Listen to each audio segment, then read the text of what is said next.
You see a heavy steel door with a prominent dimple lock. It's painted blue. You immediately feel drawn to the color. Blue is for mystery.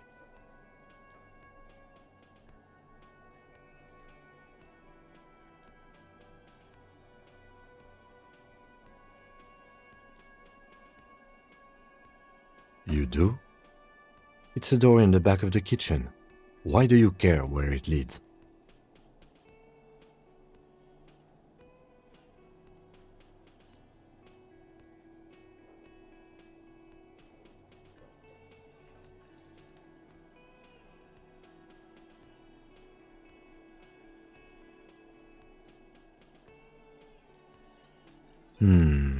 Yes, I suppose it's worth seeing if we can get in. Just to be thorough, as a side investigation. It's hardly a side investigation.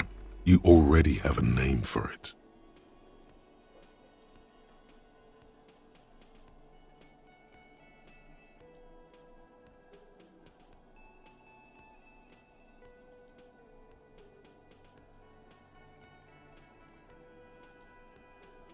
Gart is the person to ask about this, the cafeteria manager.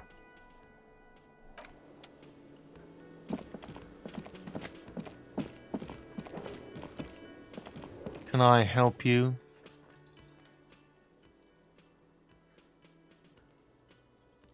Another thing. Great. I love those. Oh, yes, that door, sure. There's nothing mysterious about it. It's just a door.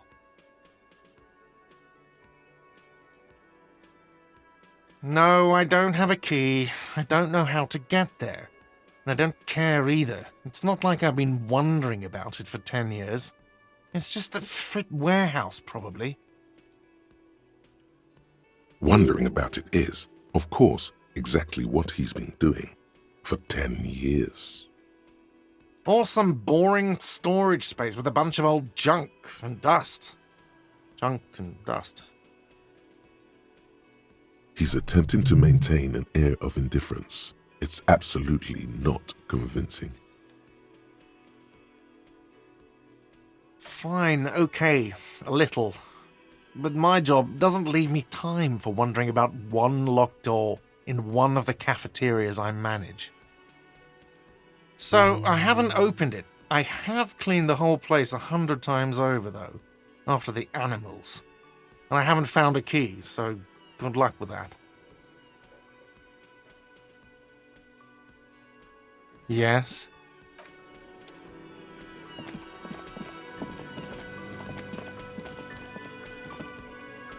You see a heavy steel door with a prominent dimple lock. It's paint. The door does not budge. The cobalt blue surface feels rough to touch. The stainless steel door is flush with its frame on every side.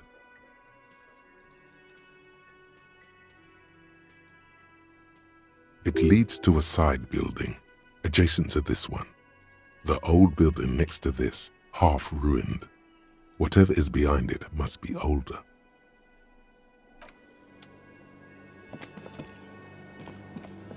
A thin man is smoking below an exhaust hood, occasionally sipping from his mug.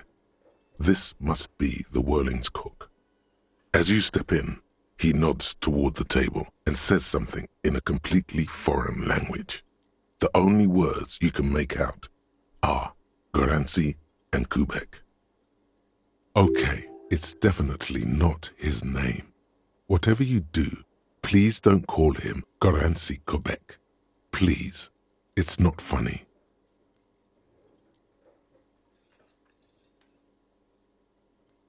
The man puts his cup down and replies something, his left hand drawing arcs in the air.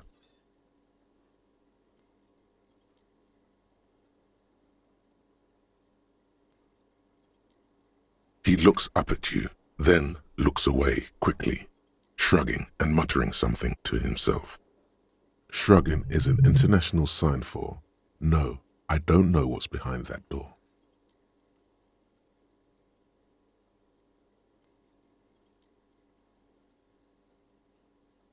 He smiles and bangs his ladle against each of his pots in turn. It's almost like music, especially with the sounds of assorted dishes boiling and simmering on the stove.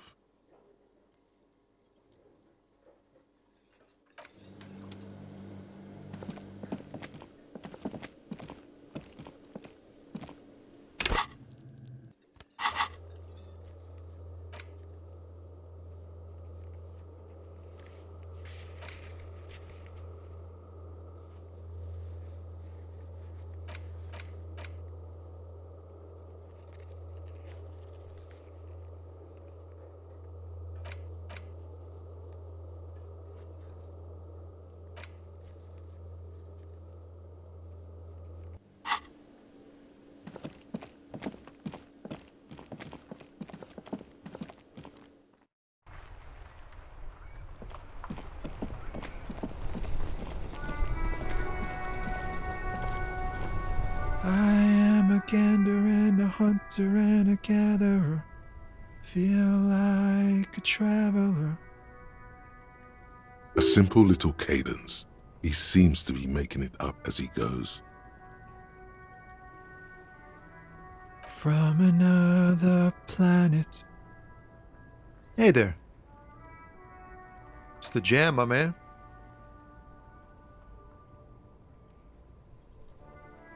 It's a traffic jam for the ages. Harbor gates up the street are shut tight, no explanation given. Workers on strike, scabs agitating, an all-around clusterfuck. Meanwhile, we're all stuck here in long-haul limbo for days upon days upon days. Upon days.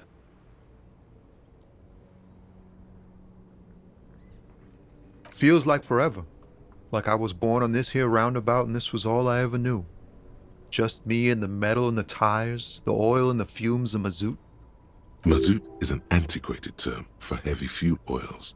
This man has a barely suppressed performative streak, or he just likes unusual words, or both.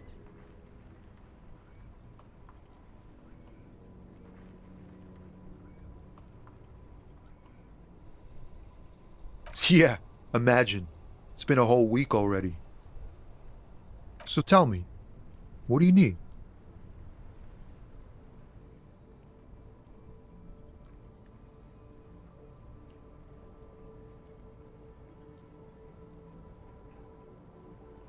He ain't one of us drivers. I know that. All accounted for. Otherwise, I haven't really asked about that. Been wasting time right here. Keep him busy. It's easy to see he's telling the truth. He's kept his nose out of the dark stuff. Analyzing the fundamental structural and psychological conditions of being stranded in the midst of a sea of motor lorries and their sad, despondent chauffeurs.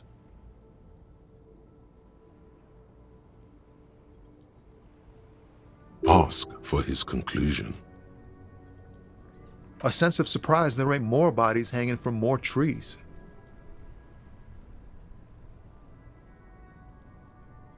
Oh, high-grade narcotics, illegal firearms, stuff like that. Relax. He's merely joking.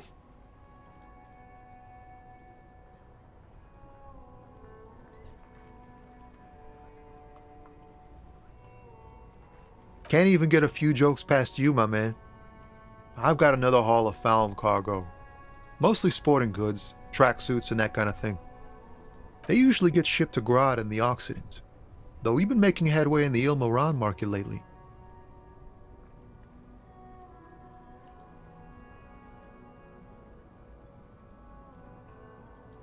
This rockin' beauty. Sure is, like a rash you can't get rid of. You interested in heavy-duty cargo machinery?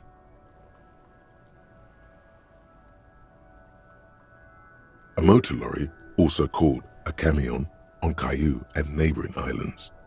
This one looks roughed up enough to be some sort of found rust bucket. Maybe the A6.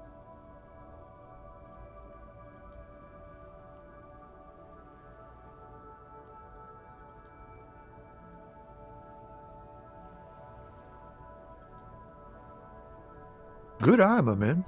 Yup, she's an old one. but reliable. Me and her spent a long time together.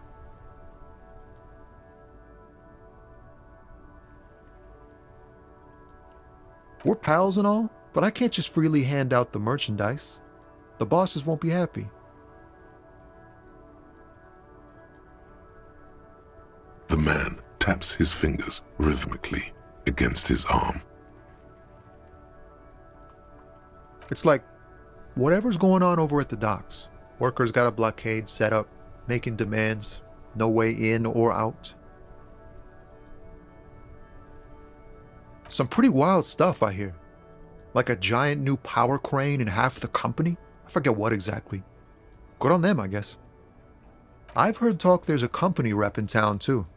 Like a strike negotiator type. They'd know what's up. Precise demands and so on. Ah, yes, from the Wild Pines. We'll meet her soon enough, I'm sure.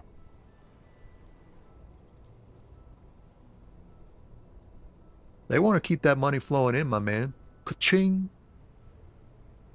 He doesn't blame them, but he's not on their side. That's for sure. Anything else? Yeah, this ain't really my area of expertise. I just do my job and get paid. I have things to do and places to be. All of us do. Us lorry drivers. Camionneurs. You still hang around here waiting for this mess to end. Most have scurried off somewhere to get drunk or high. Or laid. Not that I blame them, really. Not my thing. Chasing transient pleasures is a drag these days. I prefer the examined life now. Thinking, reflecting, observing.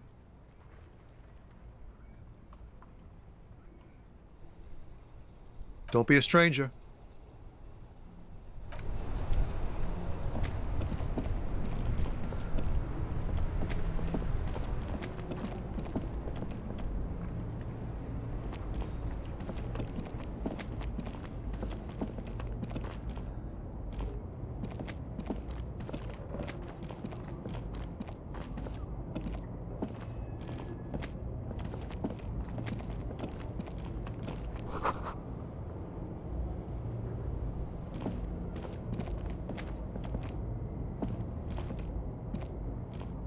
An old monument stands in the middle of the traffic island, pointing toward the sea.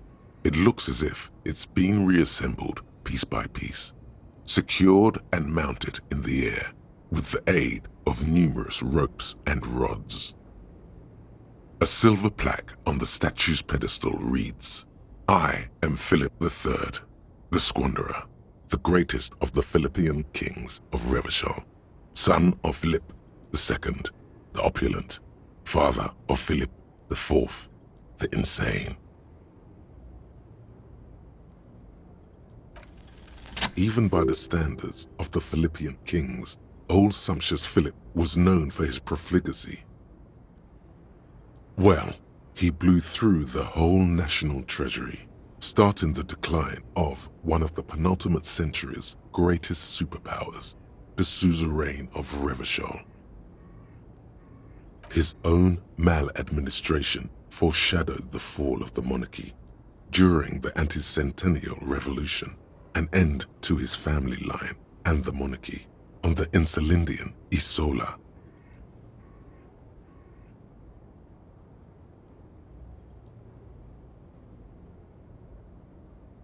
Stories have it that he had his bedroom converted into a treasure chamber where he stored unfathomable wealth. Krugerrands, bars of gold, ornate weaponry, armor, and various chalices. He called it the Sol Aurum. It was obscene. There were whispers he slept on a huge pile of gold-dipped feathers, like some obese dragon, instead of a bed, like a normal person.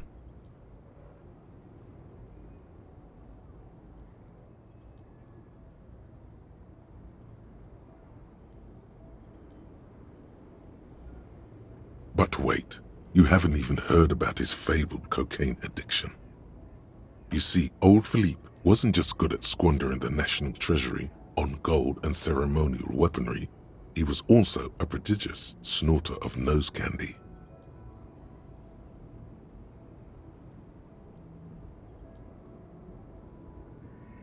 beneath the cold waters of the Insulindian Bay, thrown there by the revolutionaries after they cleaned out the royal mausoleum.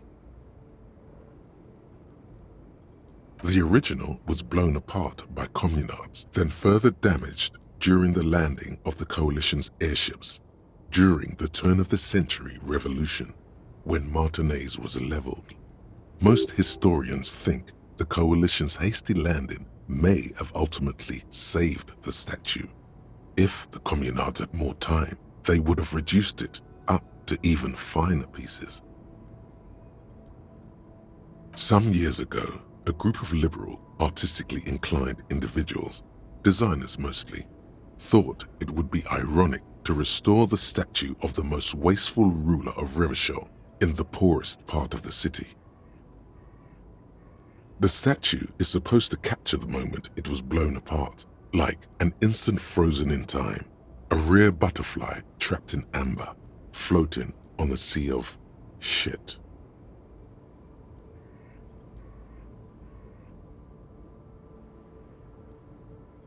People in Martinez tend to disagree, as do many prominent art critics and thought leaders with more nuanced social awareness than the young ironists.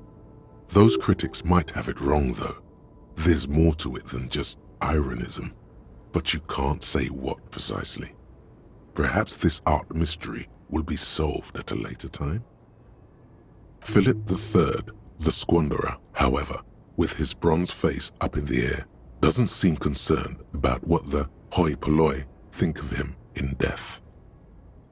Not that he ever did in life either.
The small, wrinkled woman does not greet you. She nods along to something on her radio. A photograph is clutched in her hands, and there is a warm smile on her face. The photo, an ambrotype from the turn of the century, as golden as her smile. It's the warmth of a winter night's fire. Maybe she could give you comfort and shelter, some cigarettes and food money. Maybe she's your...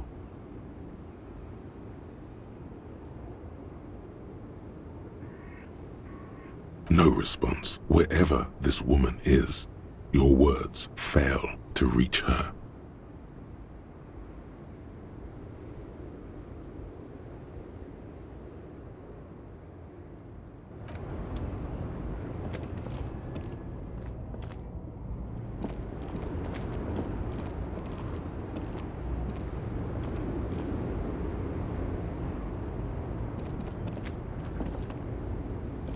Yes?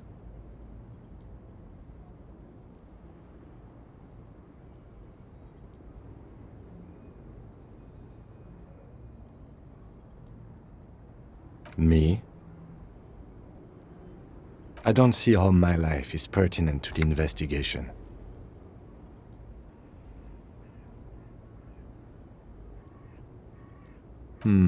That's a fair point.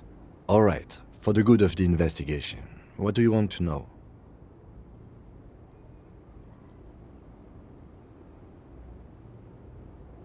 No. The lieutenant nods.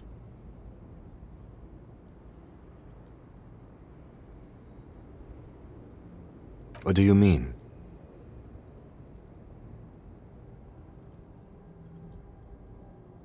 I have no idea what you're talking about.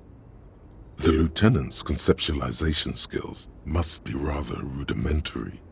The lieutenant is a police officer of the old school. His concerns are material and extrinsic.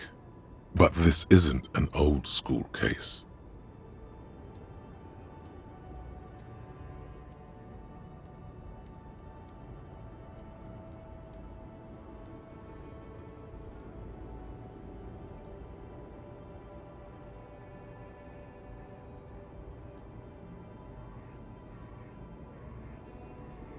So what?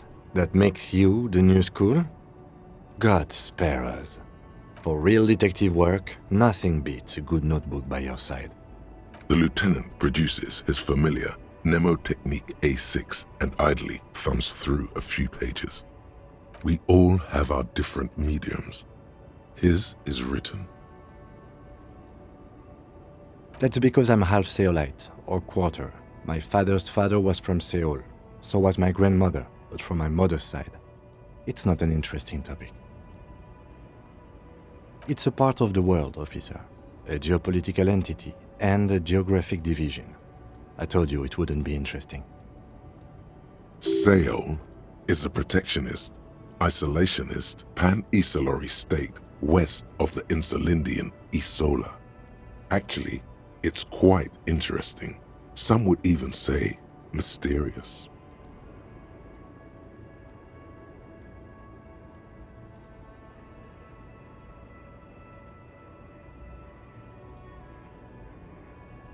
You're barking up the wrong tree. I don't speak a word of Seolite. I've never met either one of my grandparents, and I've never been to Seoul. I'm a regular Revacholière. A point of pride to him. That's correct. You feel a slight urge to put the lieutenant down for this, but you can't quite muster enough testosterone. Are they? They're mostly just cumbersome. You could use a good, normal peer yourself. Good. Let's change the subject.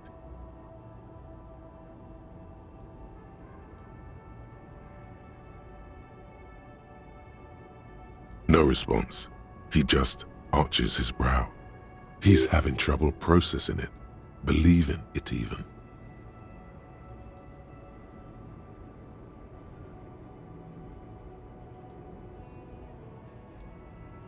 Have you tried concentrating on something other than your personal affairs? There is a sudden, harsh edge to his voice, like he's tired of hearing about your personal affairs.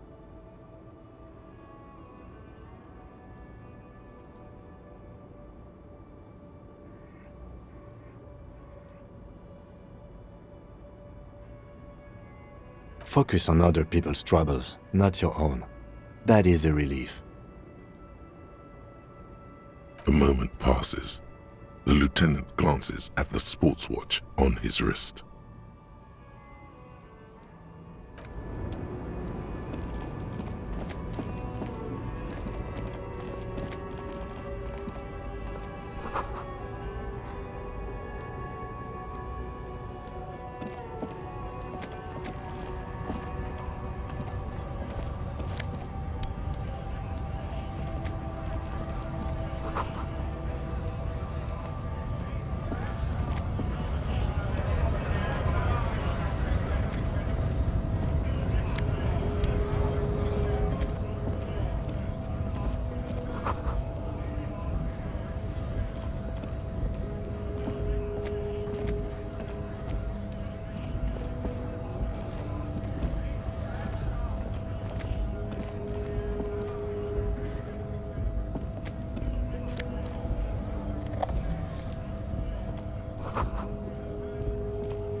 We have a right to work!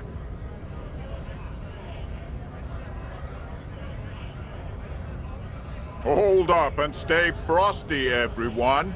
Cops are here.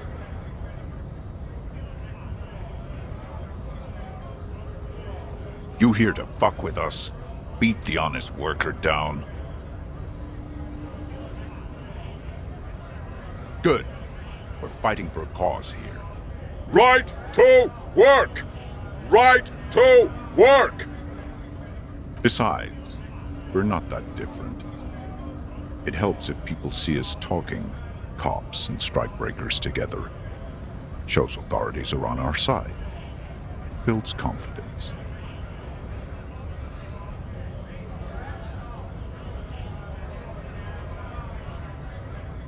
Rights of people, rights of workers, to have gainful employment, to make a salary, and feed their families. His manner of speaking is wooden, the tone of voice bland and uninspired, almost as if compiling replies from a set of learned phrases.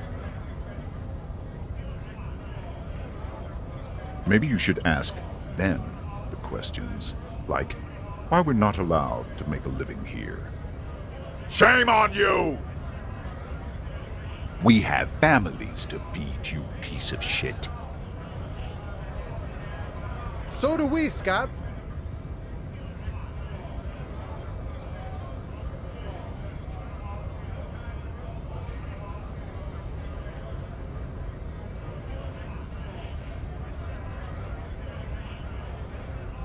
Have fun. Union shits are on full strike. Don't think they're going to let you through the gates. You trying to meet their fat boss?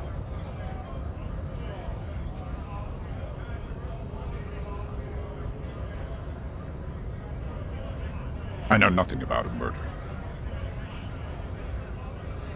Wouldn't put it past these harbor bugs. They'd do anything to stay alive. Right to work! It's shameful. Cops doing nothing.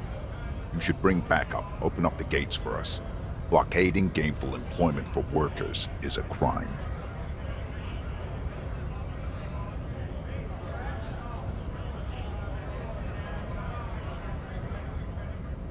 We are not picking a side in this just yet, sir. Pity. Let us work!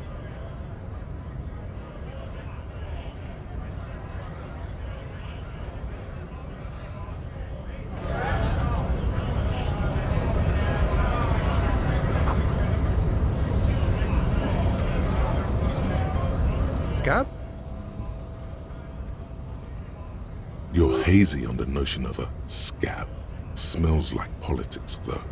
Maybe it's got something to do with the flask he reaches for from time to time.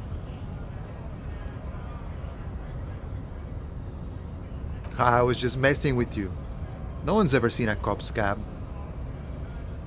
Imagine, you cops going on a strike, but then another cop comes in and says, "Let us cop for less money." Speaking of, what brings the RCM here, to the Wild North? Come to see the strife?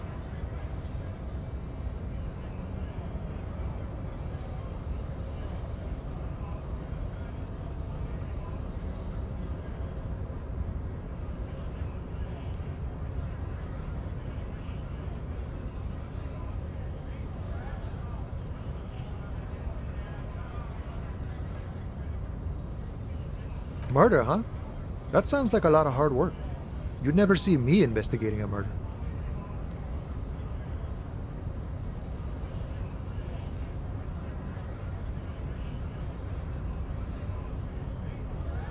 Of course, Policia. It wasn't me. You can rule me out. Easier that way. He didn't do it. It's the truth.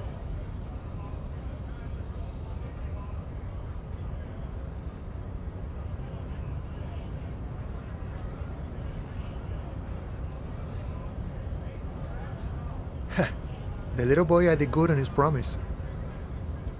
To get me into trouble. To sick the pigs on me, pardon the choice of words, not mine. What happened? I was asked to look into that armor situation. Official union probe, track it down, see who took it. Did you? At first I thought, why not? Maybe the pieces can feed the strike. Buy us a few more days under the sun, you know? So I went to this boy. He said he'll make me his prison bitch. He's got eyes everywhere, and the cops in his pocket, and he's the king of Jamrock. Serves me right for doing menial footwork. I dropped that probe right then and there, and it still got me into trouble. One bad move is all it takes.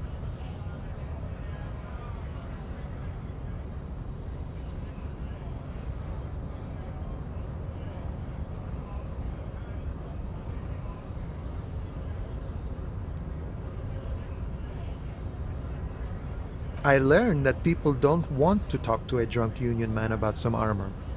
What else? Not much. Technical stuff mostly. That was the interesting part. I did some research into this armadura. Let's say I have friends at the library. I didn't get into the material science, just how it comes off. How does it come off? In parts. 4 in total. The helmet was the first to go. The kid says he tore it off and kicked it into the sea. I believe him. The boots were still on the guy last I saw. Too hard to remove. So, as I count, there are 2 parts missing. The gauntlets and the cuirass. This is where I left off. Too much hassle. More like a job for some militia.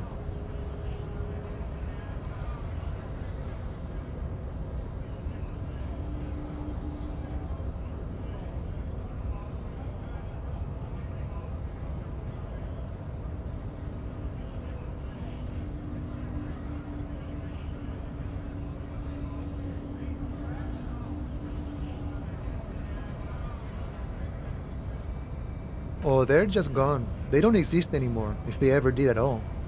Forget about them. I did.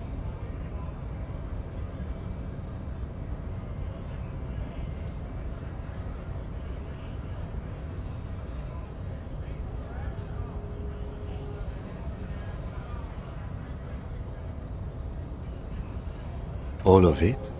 There are junior officers out there, eager to prove themselves. I would leave some for them, and I would leave the boots to processing, but okay. Let's find all of it. It's implied he finds it unlikely that you will succeed in this. A mezqui's epic then, all across Martinez. I hope it will be a real bonanza for you.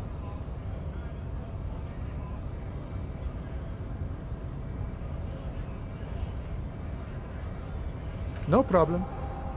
If you see that kid, thank him from Call Me Mañana. Thank him for showing me the way.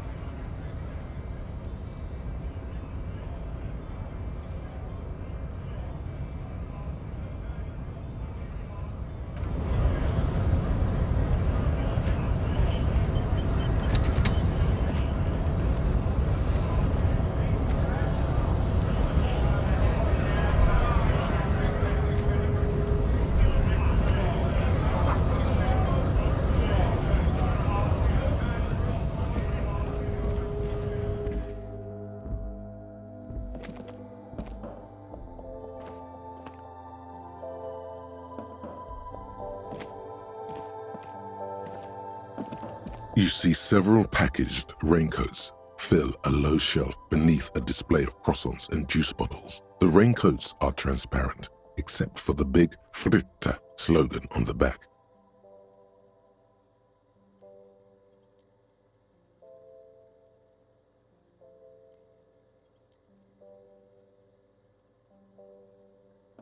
What is what? It's a raincoat. If you want to buy one, then it's only 4 real.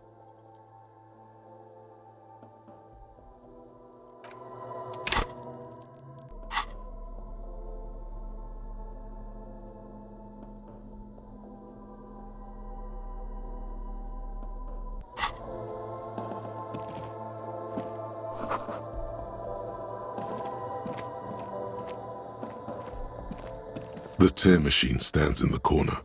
A sign says, 1 bottle equals 10 cents. Oh, that's the tear machine. It's a machine for tear. You know, you find tear outside, like bottles or whatever, and put it in the machine, then it gives you money. You need a bag, I guess. We used to have some, but we gave them all out, so... Feel free to use it if you find a bag, though. I'm sure there are some out there. Somewhere.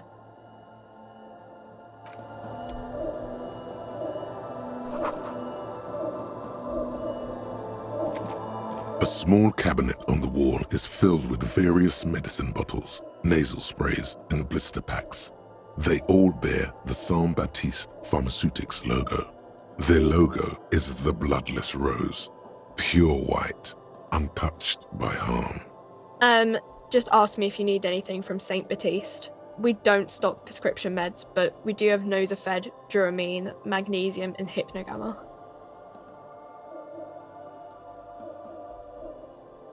I don't know. Let's see. Nosafed is a nasal spray. Duramine is a really good painkiller. Magnesium is a dietary supplement. Hypnogamma is... I don't really know what Hypnogamma is. I guess it makes you feel less shit. It's recommended to use after lots of partying, studying, or exercising. Uh-huh.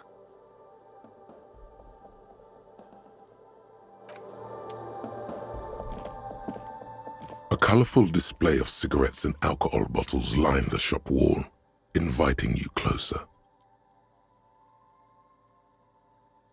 There, in that dark green glass, all in vain. The great flowing river of warmth, wine, alcohol, beer, alcohol, love, alcohol.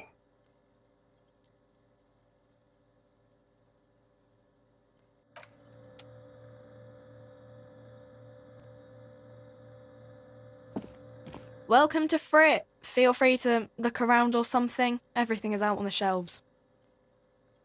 What's that magazine she's reading?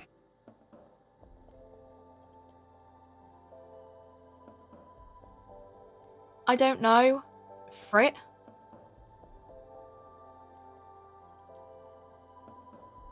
I think they think that the extra T makes it funkier. It doesn't. The story goes that normal Fritta, with 2 T's, a men's workwear shop in Vredefort, was already taken. So when Fritta Retail Inc. grew into a multinational corporation, they had to add an extra letter to avoid trademark infringement.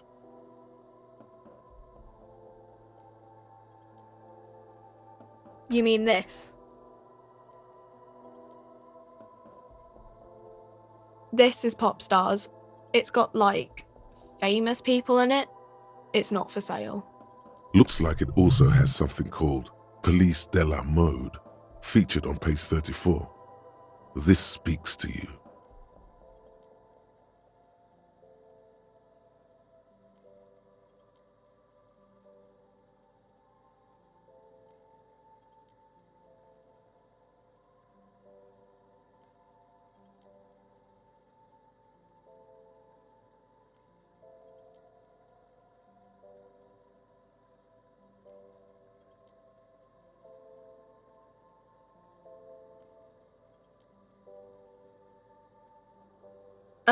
It's where they rate different outfits famous people wear.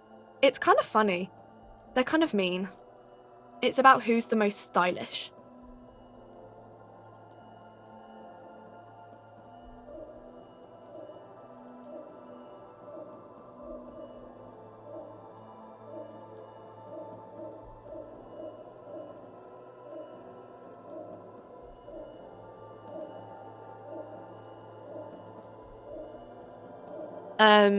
No. I don't like it. I hate it.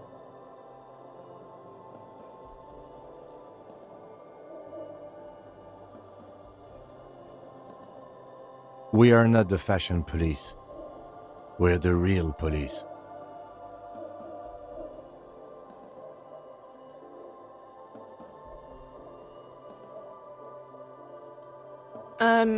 Okay. I'm not really supposed to be chatting to anyone, but...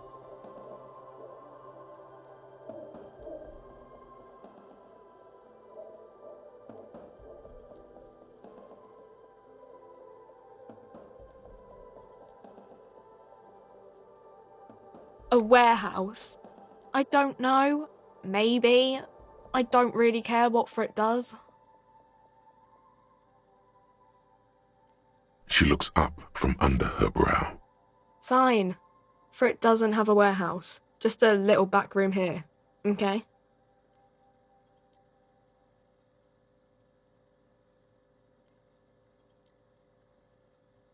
I don't really know anything. I mean, I know it's there, but I haven't seen it, so... Uh-huh.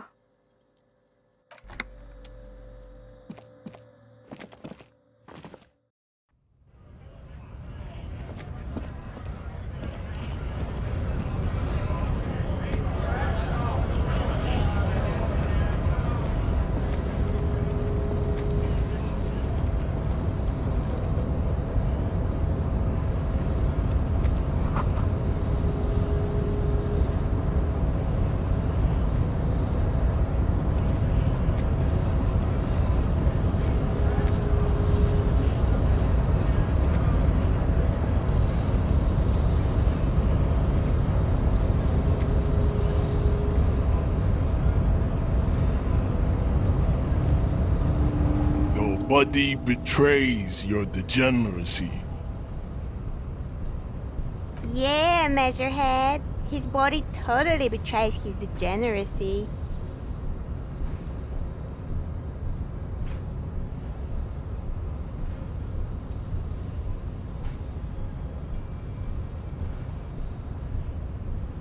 You have succumbed to Al Ghul. You reek of it. An invisible sword of Al Ghul emerges from your throat. You cannot see it, but others can. It is making the woman in my company sick.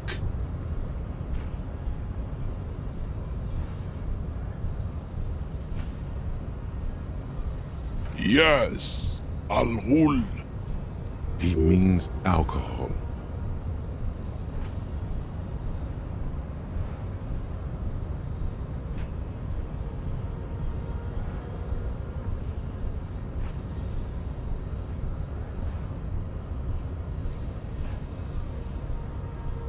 I doubt it, my microcephalic race servant.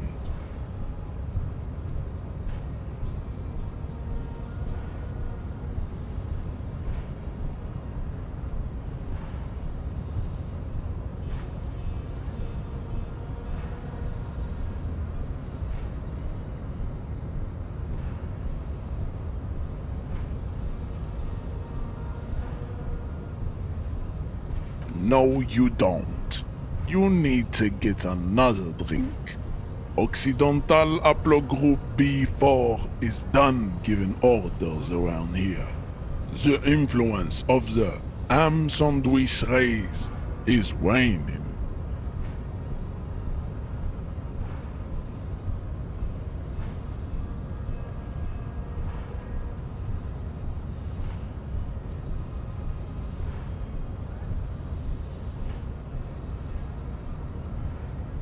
Begging for help, attempting to pass fear for cooperation. How far the Occidental Haplogroup has fallen. You were once a noble and powerful race.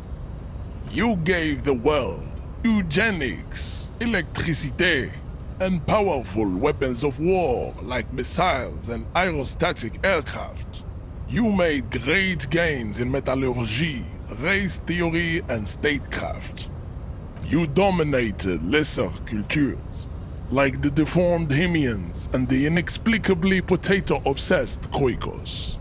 But now your ascent to the genetic summit has halted. You are obsessed with sadness and with frivolous pop culture. You will be superseded. Isn't that right, babe? It is, baby, yeah. You know it. There is a button right behind him, just out of reach.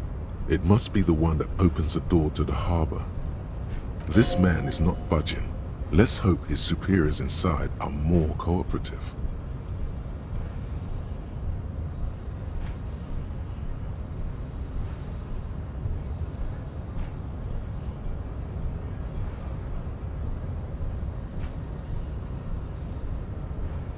Enough with this begging. You should leave the stage of history with dignity by inviting the other races to a great world war. Bring your troops to the Seminine Islands and to Boogie Street, and we will pulverize you. When you are gone, we will build a museum for you. The walls will be lined with bottles of Al Ghul, your beloved beverage.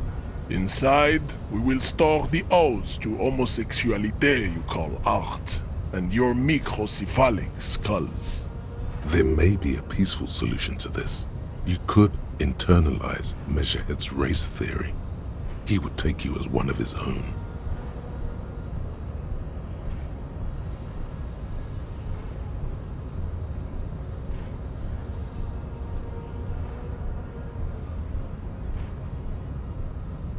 Well, not as such. What you do with a mastery of advanced race theory is up to you. You could reject the findings, sure, or accept them and become an advanced racist.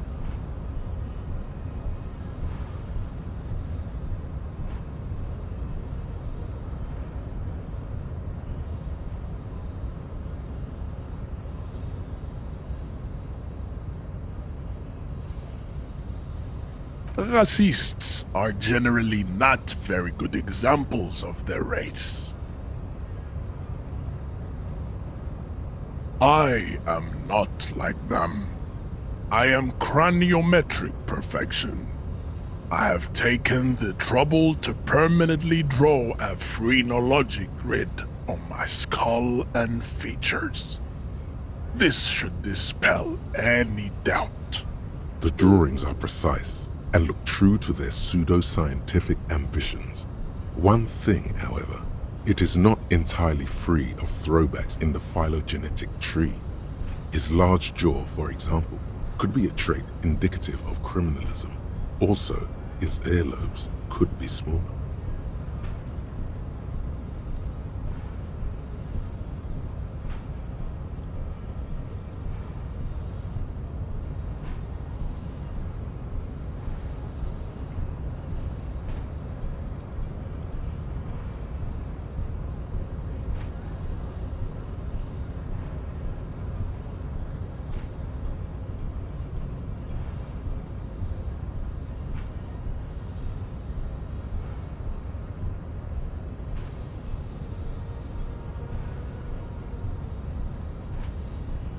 That atavistic stigmatum makes pussy say yes, plenty. Babe, thanks. But I got this.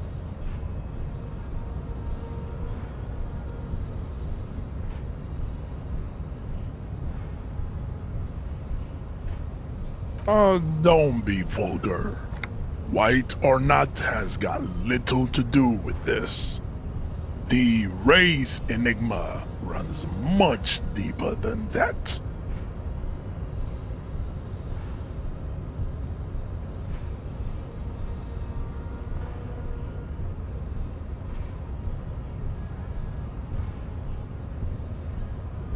Mr. Clare is a man of vision and means. He has the will to confront polycultural capital. Something your race, naivistic communists, never did. Also, to serve is noble. It takes discipline. Your petulant individualism has only contributed to your race failure. It is lax and moronic.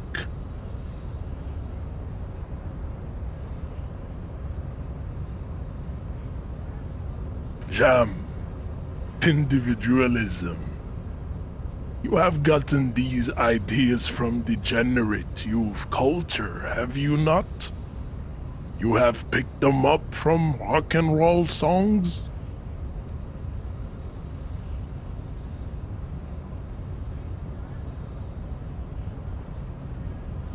Of course it does. You are a degenerate individualist and a rock and roll rebel. A pawn of international finance. just like the rest of your ham-colored race. I am not surprised you enjoy it so much.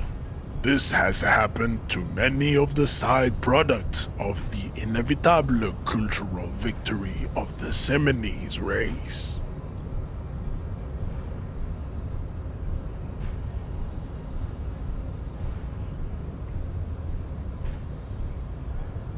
The South Island race, haplogroup A4A.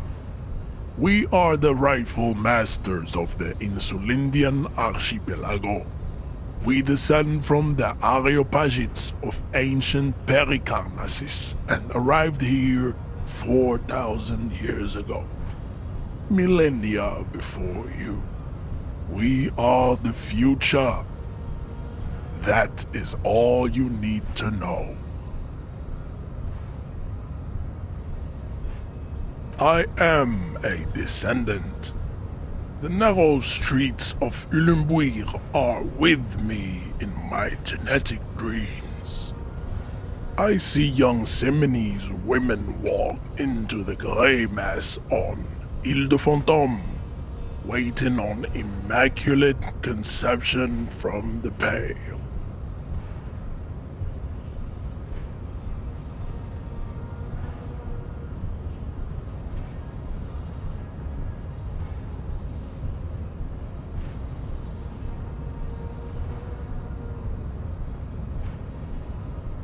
No, I have heard about it on the radio. I'm from Couronne, and no, it is not just in Revachol. The city is central to the Simony strategy. Spreading through its trade networks, our culture will dominate the world. You have heard enough about our phylogenetic secrets for today. You have extinction to come to terms with, and never getting that dead body down from the tree. I don't think anything about this. We are wasting our time having this conversation. Your pedomorphic friend is right. You should leave here with your tail between your legs, contemplating race extinction. I am an immovable obstacle.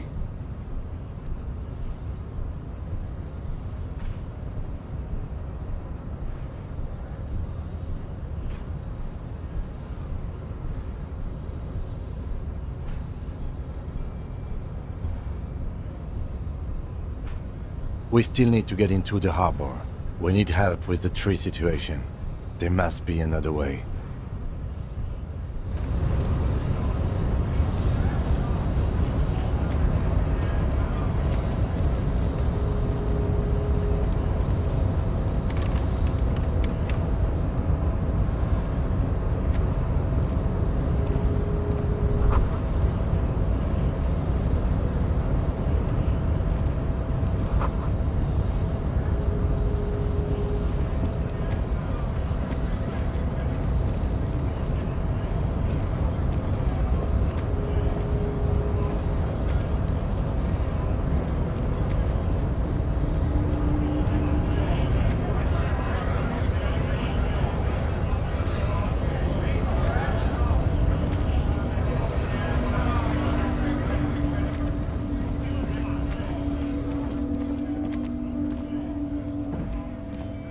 Welcome to Revachol.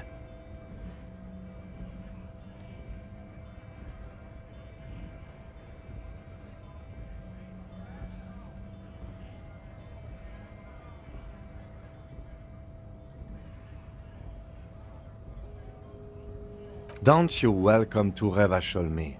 My grandfather came here from a 3,000-year-old racist isolationist culture, while your ancestors came to this island a mere 300 years ago.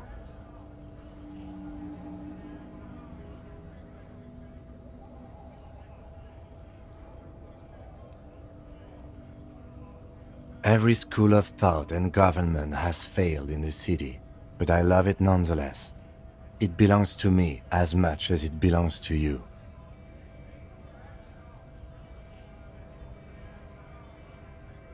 It's men like you who keep Revachol divided, making it that much harder for everyone to climb out of this post-war limbo.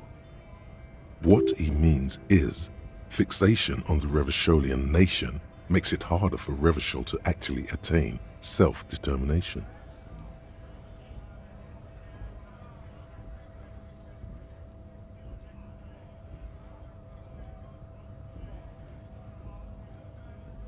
Oh, come on, man. I just said, welcome to Revachol. It's a lorry driver thing.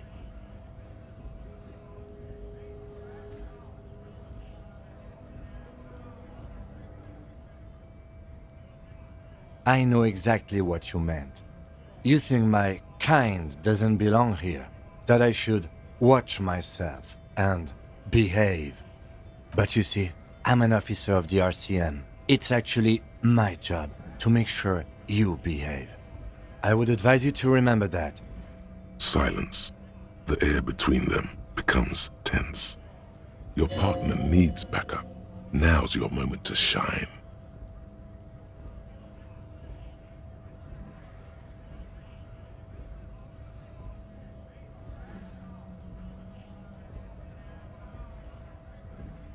I haven't learned anything I didn't know before. The lieutenant exhales and resumes his regular calmness.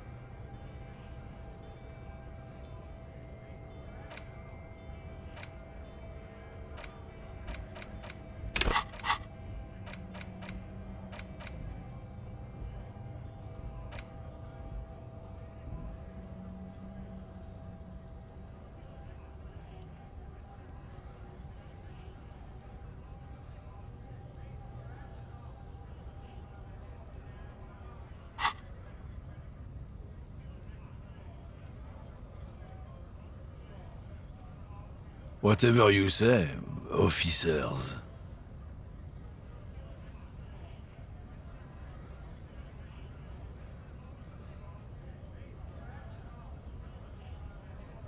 Oh, not much anymore. I'm here to pick up some cargo, but the dock workers are on strike, so it's a sit and wait on your ass situation.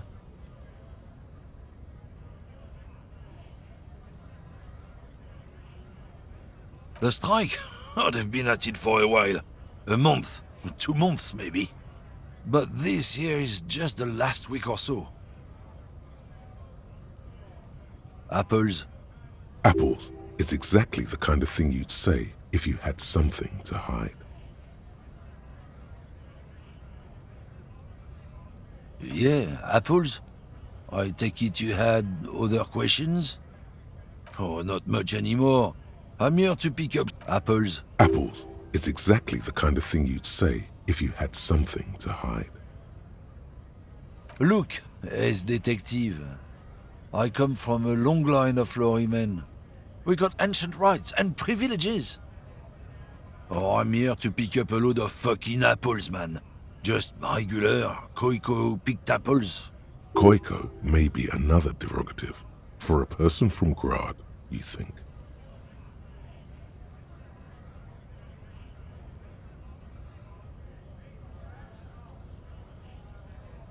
Yep, it's one of their main exports.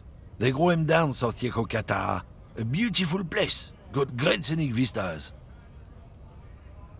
In fact, Yekokata is a desolate wasteland whose name literally translates to Zone of Ecological Catastrophe. It features no scenic vistas and supports virtually no plant or animal life.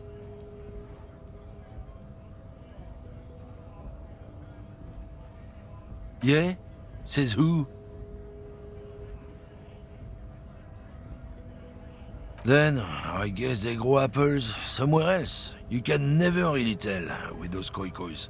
They're everywhere, except their own homes. He means the people living in Grad. Yeah, you know, Gradniks, Gradvolk, those degenerates from Grad.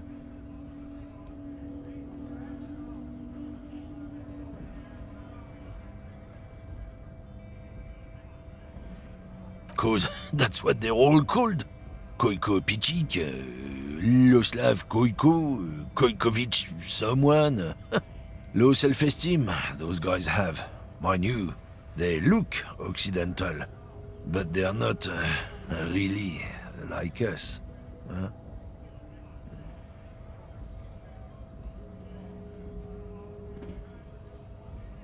Hey, if the name and description fit by the very grace of nature, who am I to say otherwise?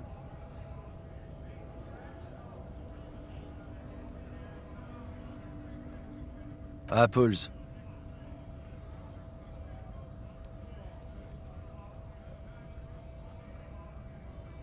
Oh yeah, they're a big deal. My great-grandfather was a carter, had a royal license and everything.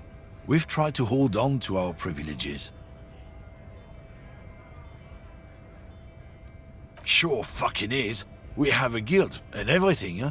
Very ancient, very prestigious. Hell no, it's a guild. Invitation only. Unions work for the rich fucks. They're basically the same. Been trying to fuck us out of our heritage in the name of profits, but you can't replace experience. Trusting street thugs with their goods is going to fuck them right up the ass. Mark my words, generations of practice ain't no laughing matter.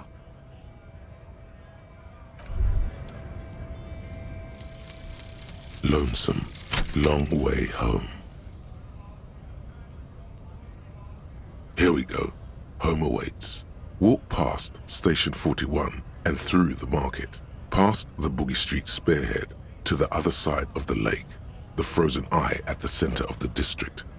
Then past the video rental store on the corner.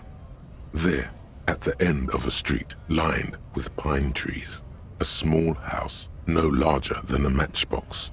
11 Voyager Road. You no longer live there. Those times are gone. And so are those people. Why did you come here? Why are you still here? And where's the dealer? You have to get back to work. That's all you have now.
This Post-Lavantorie mail collection box has been heavily vandalized with graffito.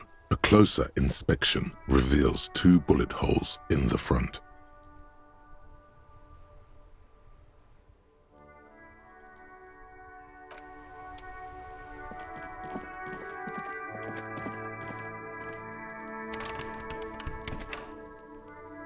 An old call box with a matrix of push buttons lists all the companies in the East Delta Commerce Center.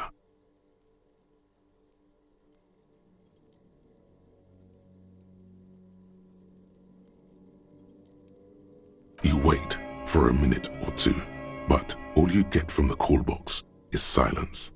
No one answers the call.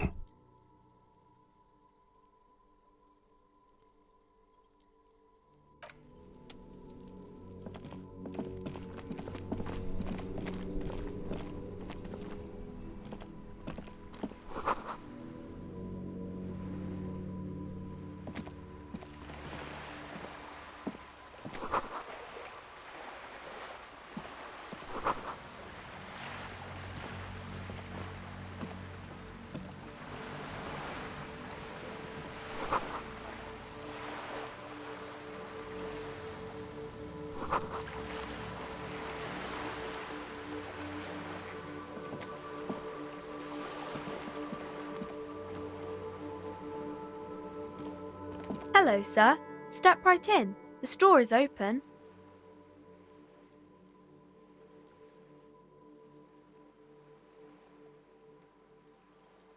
Are you interested in a new and exciting book?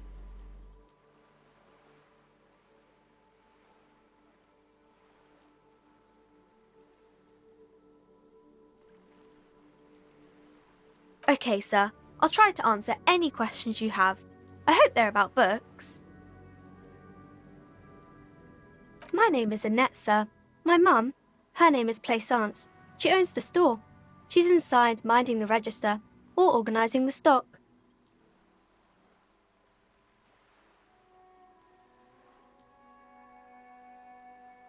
Feel free to step in and browse our wares.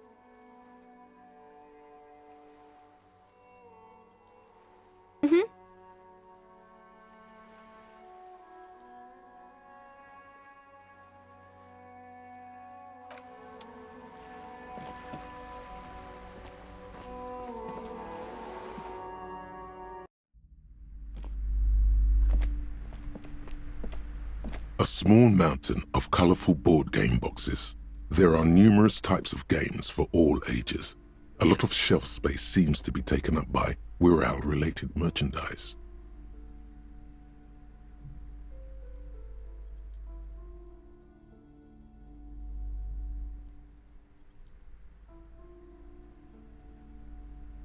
An endless variety of source books, lore books, and codices litter the table. The topmost book is titled Welkin Compendium, 2nd edition. There's also a large hardbound tome with intricate cover art, The Hunters of Catawak, Boreal Creature Compendium, and a Pick Your Path adventure game book titled Tales of Wirral, Cavern of Velkrag. Books in a board game section? Who wants to read books?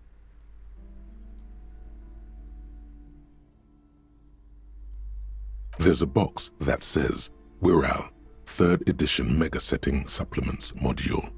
The side panel notes, a fantastique adventure board game, new maps and miniatures. A sticker on it displays 25 real.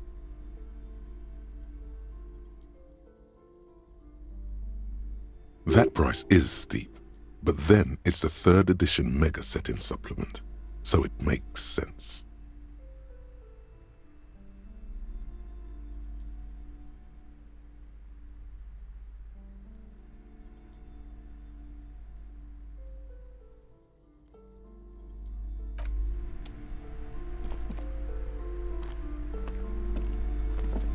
The display rack is brimming with worn paperbacks featuring an extremely muscular, sword-wielding barbarian on the cover. Nearly all the titles contain the word Heimdall somewhere. Rows and rows of Heimdall men blur your vision. You make out some titles. Man from Heimdall and the Mammoth Riders. Man from Heimdall, Return to Heimdall. And the solipsistic Man from Heimdall and the Heimdall Man. Maybe 100. Man from Heimdall and the Sages at the End of the World. Man from Heimdall and the false god. Man from Heimdall and the scorched earth. Man from Heimdall, the Heimdall colonies. Man from Heimdall and the swamp beast. Man from Heimdall and the snow crabs. Not even close.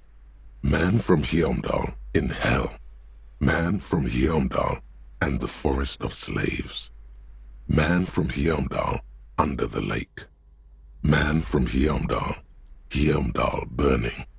There's even The Trial of Death, a pastoral combat gamebook set in the world of Heimdallaman, and so much more.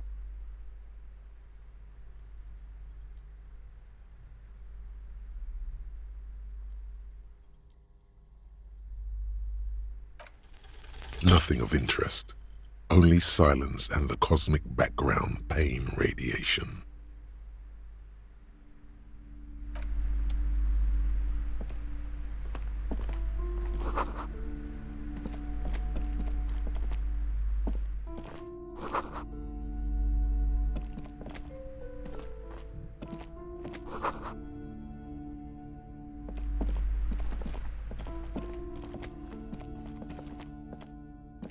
You see a set of tattered curtains blocking the way to another room.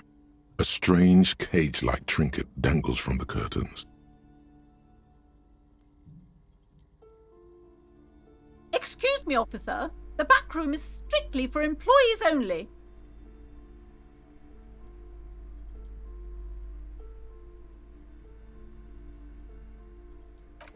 You see some kind of charm, an irregular polyhedron assembled from bones, sticks, and straw. Inside, a disturbing fish head with empty eye sockets stares at you. This is a traditional Seminese ward, meant to provide protection against ill luck, bad dreams, curses, and other supernatural scourges. Inhabitants of Ile de Fantôme, the Seminine Islands down south. Aside from poking at it suspiciously, there is nothing else to do with the fish head charm at this time. The curtains remain shut before you.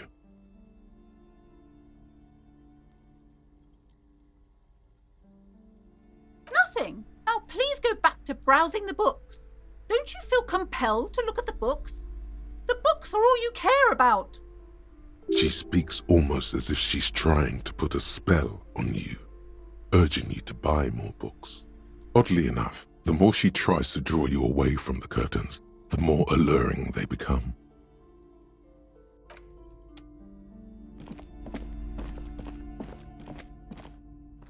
These shelves are overburdened with books from the same series. You see the name Dick Mullen over and over. Crime fiction is a disgrace, an asinine misrepresentation of the physical attributes of the arduous everyday work of actual police officers. These books greatly overstate the excitement of police work, glossing over how long it takes to actually follow up on leads and eliminate dead ends. What's more, they completely ignore the psychological hardships of year after year coming into contact with people during the worst days of their lives. Not a single mention of all the stress this work creates upon the officer's family. Detective fiction just doesn't tell the truth at all. Now, would you like a list of all the books found on the shelf? You see Dick Mullen on the job. Get Me Mullen. The Stalwart Adventures of Richard P. Mullen. Dick Mullen and the Murder in the Orchard. The Sordid Affair of Dick Mullen. A killing is declared. Dick Mullen in the murder house. The Final Case of Dick Mullen. An obvious lie. Dick Mullen in the clock tower. The Ordeals of Dick Mullen. Dauntless Dick. Dick Mullen's funeral pyre. The Murder of Dick Mullen. Yes, there's also The Dame Who Did It. Farewell, My Mullen. Faking death seems to be a common trope in the Mullen series. The morbid tales of Dick Mullen. A dark tide turns. Tragedy calls for Dick Mullen. Another one with fake death. And, of course, Dick Mullen, the murderer. In order to catch a murderer, Dick Mullen must become the murderer. After all this, you still haven't found the answer to the one question that matters.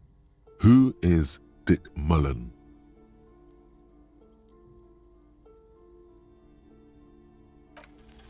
Your quick eye notices a small caterpillar crawling across the spine of a book. The title reads, Dick Mullen and the Mistaken Identity. A worn paperback from Dick Mullen's classic Hard-Boiled Phase. The premise seems to be that Dick Mullen is framed for the murder of his best friend and has just a few days to prove his innocence. Could it be the motifs of unstable identities and shocking betrayals?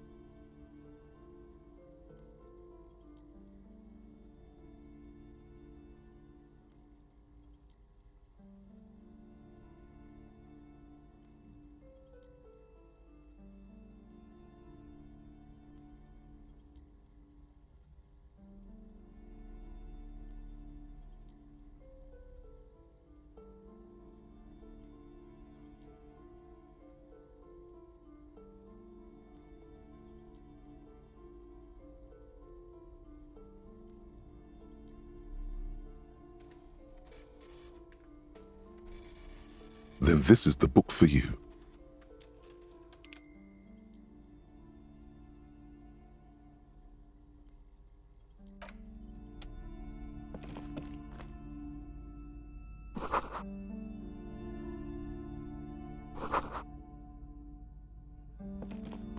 The plaque on the shelf reads, Biographies of Famous People.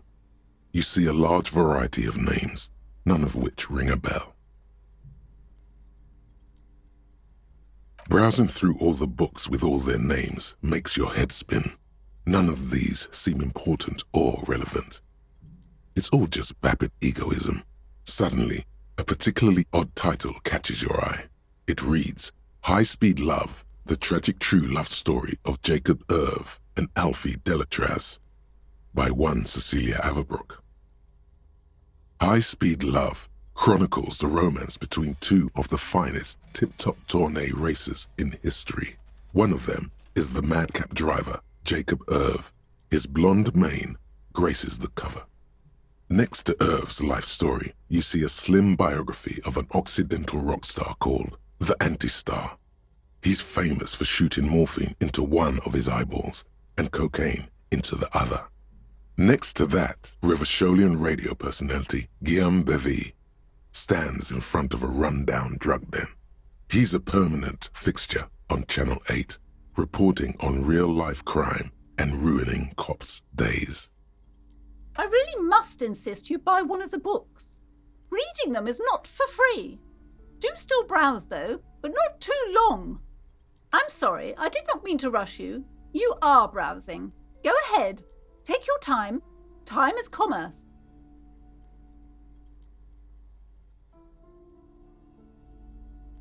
I would say The Greatest Innocence. Yes, most certainly. It's an important educational tool delving into the depths of history, religion, and their relation to innocentic power. A very influential historical figure, but surely I don't have to tell you that. You're a law officer, and law officers have at least some education. The book is also very daring. The author aims to re-examine the universal understandings of the innocentic system, creating a fresh vantage point and a shift in the tired order of things.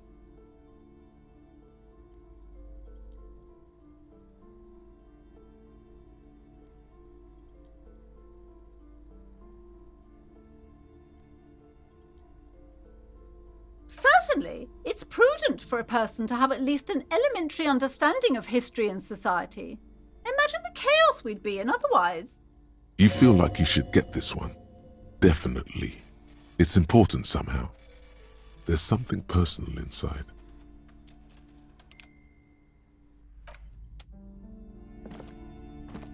Several maps have been attached to a bulletin board hidden inside the alcove. They're held up by small pins. the board has come loose from one corner. The maps look old and faded.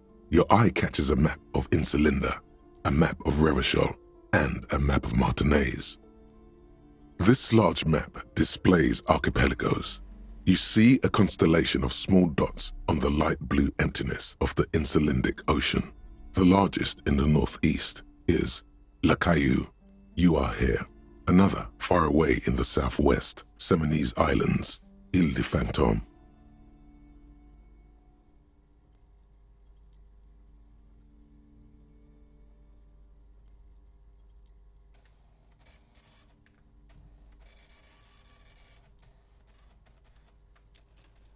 Ozon, Laurentide, Fas à la Mer, Archipelagos, North Arcade Islands, all just specks of dust on the vastness of the Insulindic.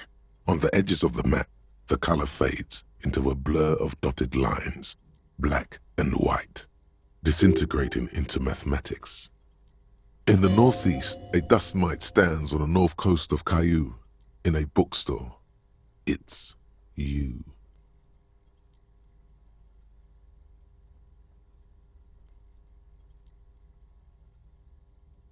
The ocean breaks apart into a tangle of cosines and azimuths, all pointing into pale nothingness. Mwindi is the north azimuth. Grad is the northeast azimuth. Samara is the east azimuth. Seol is the west azimuth. Isolas, they're called.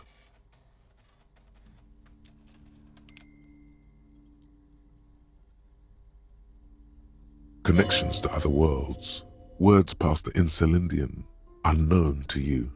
You only know you've never been there. You have little idea what they are. Distant stars, gods, but looking at them makes you feel almost non-existent. Whatever they are, the Isolas are immeasurably large compared to you, and very, very far away. Perhaps they are gods, gods of distance and outer dust. The north coast of a verdant island is shattered by the delta of a river. It is the River Esperance. Countless bridges put the shards back together, connecting city blocks to river islands. La Delta says a great artificial heart in the center, teeming with life forms and construction. To the east, rolling hillsides, Le Jardin, Stella Marie, the suburbs of Saint-Baptiste, swallowed up into the megacity. They sound rich to you. This is Revachol East. Hudon, it's somewhere to live. Not bad. Then there's Jamrock. It's bad. People shouldn't live there, but they do. Then Forberg. It's almost as bad and much larger. Then Coal City. It's the worst. It's so small you can't even see it on the map. No, wait. There it is. North of Jamrock, the strip of coast next to the Greater Revachol Industrial Harbour. It looks downright despondent. It's almost Coal City, to be honest. No, this is somewhere to be. This is all you have. But it's still something. Streets and sodium lights, the sky, the world. You're still alive. It's not really a map. It's a tourist thing. A picture postcard with buildings on it, drawn from an isometric perspective. A date in the upper right corner says 48. Still, it's detailed. Could be pretty useful for scouting ahead. You see the jagged boxes of an industrial harbour, even the whirling in rags there. I'm sorry, officer. The map of Martinaise is the only one available. The other two are not for sale anymore. And besides, you could scarcely afford them. They're quite valuable, though they might not look it. The map of Martinaise is 90 cents, though.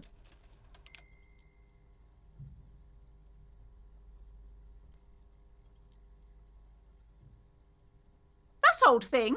It's an out-of-date map of a tourist location that never was nor came to be. From when some design studio people tried to spruce the place up 4 or 5 years ago. They also renovated the horse statue, set up those coin-operated viewers, and designed the new street lamps. The place does not look like a successful tourist trap, does it? They didn't get that far, for some reason. A shame the project never got going. Would be nice if someone fixed Martinez up. All these ruins are bad for business.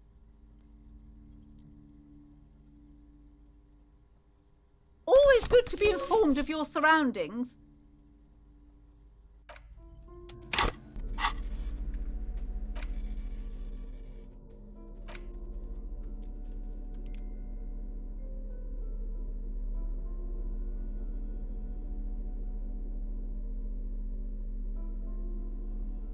The worn map features the patchwork grid of the streets of Martinez, with directions to appropriately touristy locations.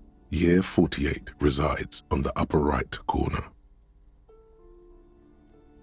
Your finger moves through the various streets, across Rue de Saint-Ghislain and Rue Saint-Sipar, over Saint-Brun and Martinez North, finally coming to a halt on the spot where you are currently standing, although the map gives no such indication itself. For a more detailed view of the map, go to your journal and select the Map tab.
This bookstore is not strictly about crime, romance, and biographies of famous people. There's also a wide range of paranatural literature. Amidst the various books, you find one written by someone named Matthias W. Dundas. It's about wholeness, unity, balance. These three things are very important to the working class mind. The point of the book, and many others on this shelf, is to give people medicinal advice in situations where they don't have access to paid health services.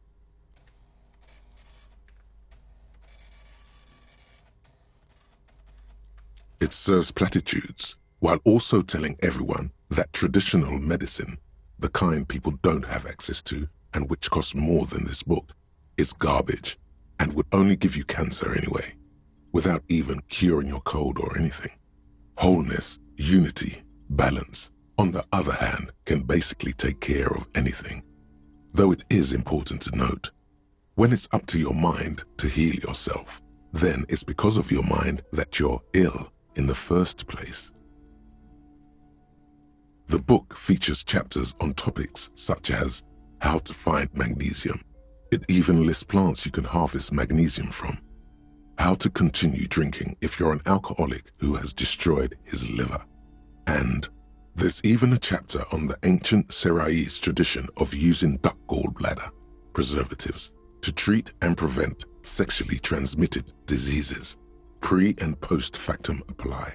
Nothing worth buying. This is just mundane garbage. What's even paranatural about this?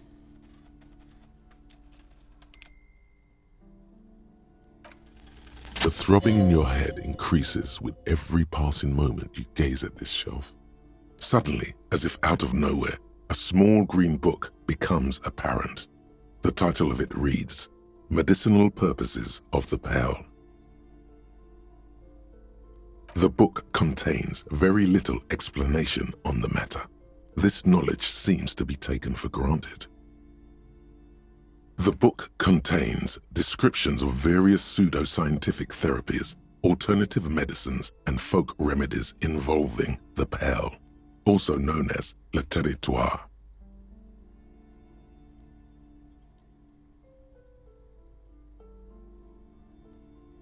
For example, it recommends vigorously swatting one's naked body with a venik, or hand broom, made from the leafy twigs of a young birch tree from the near pearl.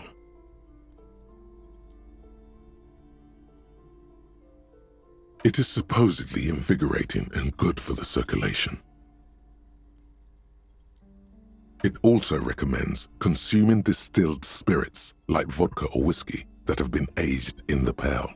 Readers are instructed to cover these jars in a shallow hole just inside the pearl and leave them there for 30 to 60 days, depending on the potency desired. Among other benefits, it is alleged to restore a damaged liver to perfect health. That seems improbable.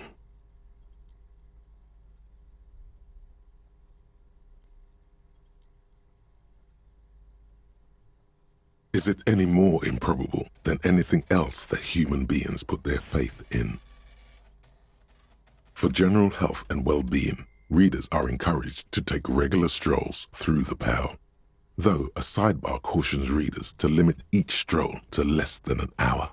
These strolls promise to cleanse the mind of worries and the body of toxins, especially if the perambulator performs this ritual in the nude.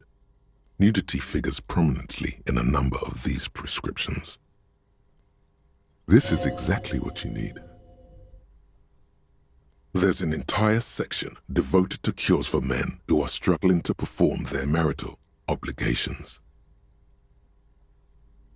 You close the book and return it to its place on the shelf.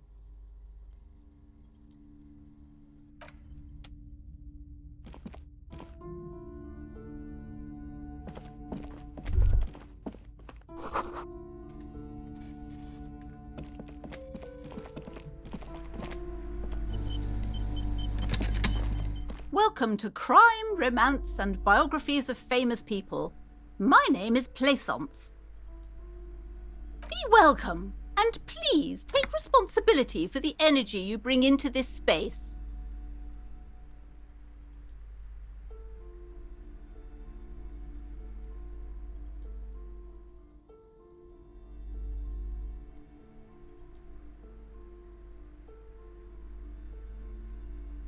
I am the proudest owner of our little shop of culture.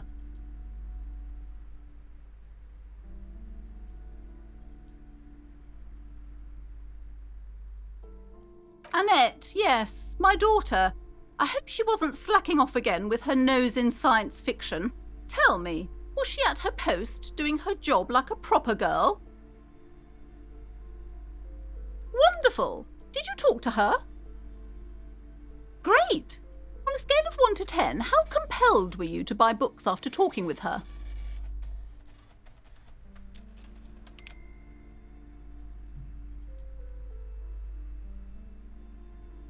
My precious, her dedication brings joy to my heart. If you have children, I hope they turn out as great as my Annette.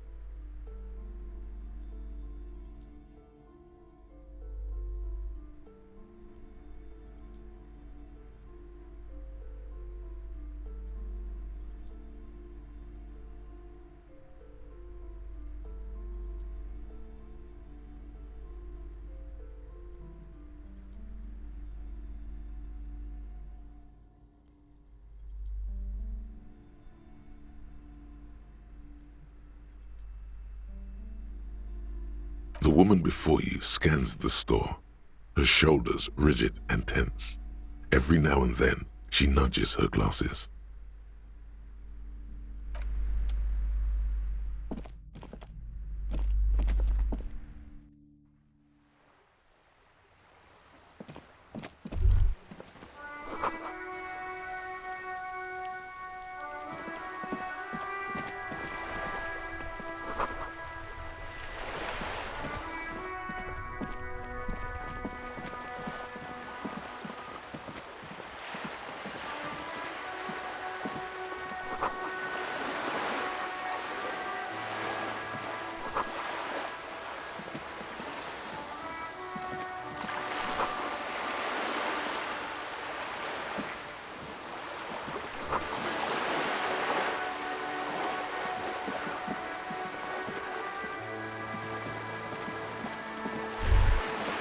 Whoa, what have we here? A bridge with loose nails and rot-infested wood that creaks in the wind. A construction code violation if there ever was one.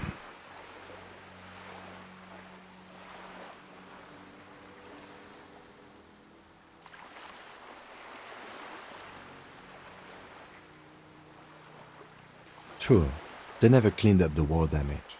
The rest of Revachol looks better, though. The bridge is fine enough. Locals use it all the time, after all. It's nothing to worry about. Shall we?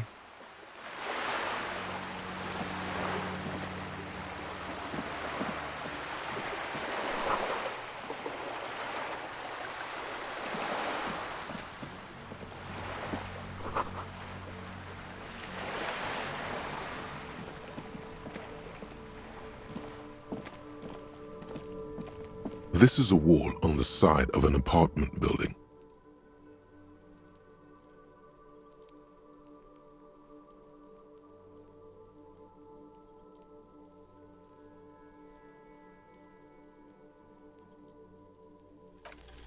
You have no clue.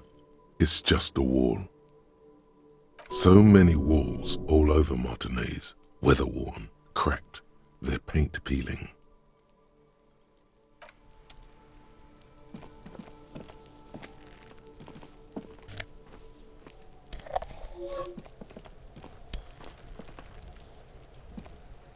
Are you trying to sneak up on me? Come to slit my throat in my sleep? Logic error. She is not sleeping right now. Pig's come to take me out, trying to snuff me out. Don't get fucking clever with me, pig. You think you're so clever.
Been a week and now they show up?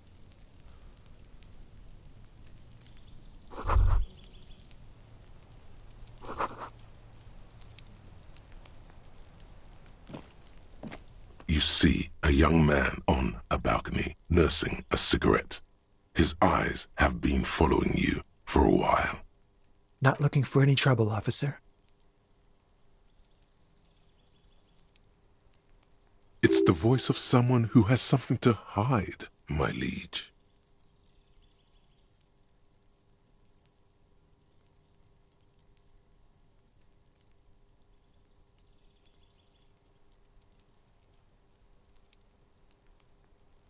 I don't want to be seen talking to the gendarmerie if that's okay. I just want to finish my cigarette. Don't let him go. This could be your witness. The balcony has a great view of the whole thing. Is it really that important? Like a nervous cat, he keeps stealing looks at the neighboring windows. All right, but make it quick. Once I finish this cigarette, I have to run. My name? My name is Martin Martinaise. That's definitely not his real name. No, of course not. Could you please lower your voice?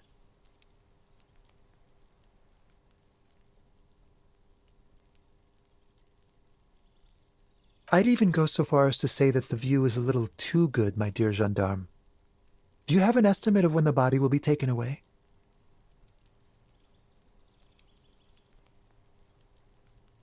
We will remove the body as soon as possible.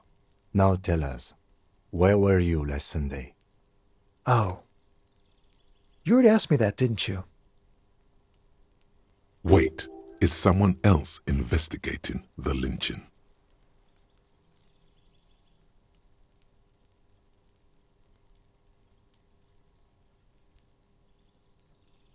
No, not you. Some more muscular type. And when did you speak to this more muscular gentleman? Last week? I don't know. Look. He's an actor declaiming a soliloquy. See how you hang on his every word? You didn't answer the question. What were you doing last Sunday? I had a friend over.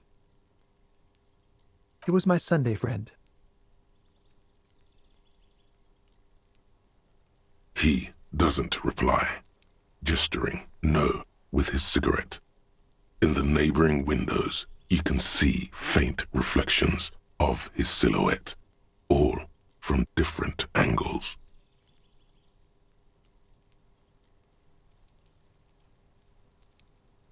No. We won't. Now, if you'll excuse me, I really need to get going.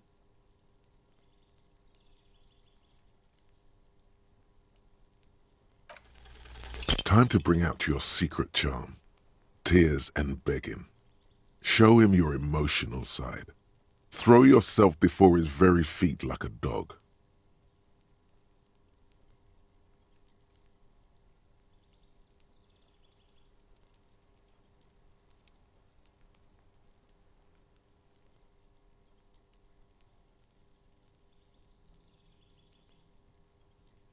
No, for God's sake, I don't want you to cry. Listen, I really have to go. Good luck with the investigation.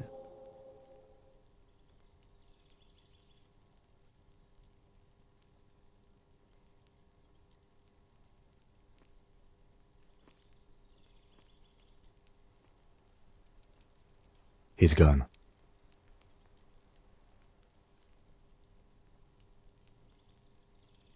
No point in running. Tenements like these often have multiple exits. If he doesn't want to talk to us, then he'll know how to hide himself. He could be a witness. Him or his Sunday friend. Either way, we need to look into that muscular type who's asking about our case. There has to be a way of getting inside the building. Once we've found a way in, we can ask around for his apartment.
Hey, up here, piggo.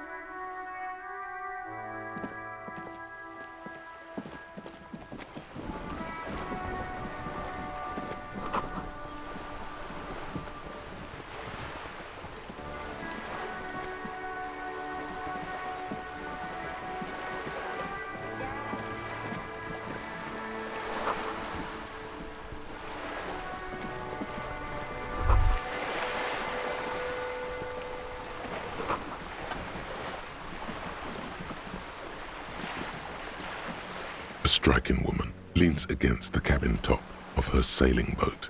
smiling as you approach. Her green raincoat glistens with droplets. A silk scarf is tied around her throat. Good afternoon, officers. I'm Joyce.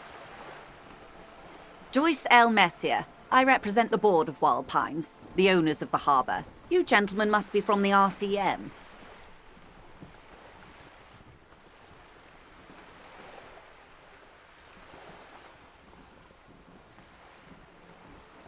I'm glad to see you here. I was dispatched to handle a strike, not a lynching. Anything I can do to assist the RCM in this matter, I will, gladly. That is good to hear, madame. My colleague will take the lead on this interview. I should let you know that he is recovering from an unusual medical episode. Very unusual. But I can assure you of his ultimate competency. He's trying to signal something. He wants you to play up your condition. How interesting. I wish you a swift recovery. In the meanwhile, you have my full cooperation, and the full cooperation of the Wild Pines Group.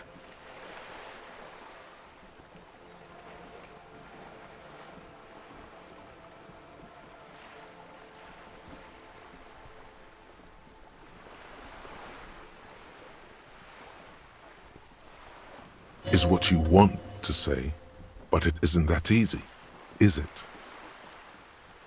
Look at that lady. Take a gander. Squint your eyes, bub.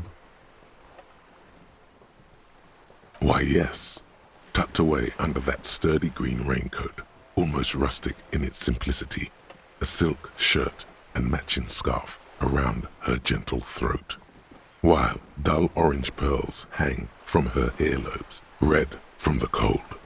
Her light green eyes scan you, full of knowledge and worry, wealth and all its possibilities. These are the kind eyes of the rich man that seem to say everything is possible, within reason. Now look at you, you misery-clad simian, barely able to tie your own laces. Your armpits are lakes. A scythe of booze precedes you. Your hair sticks to your forehead and your underwear feels uncomfortable. You're poor, poor as balls. You can't ask this person for money. You're too...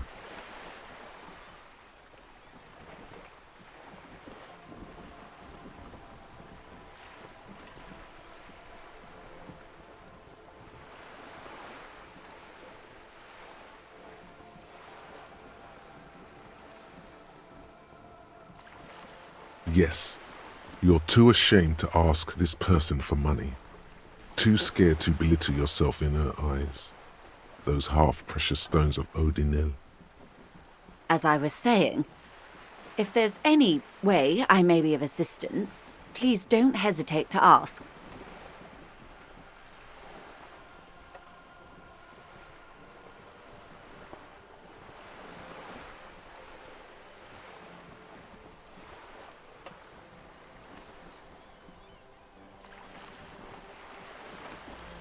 I am sorry. It just doesn't come out of your mouth. What does is surprisingly eloquent, really. The last one, not the first three. Those are ape speak.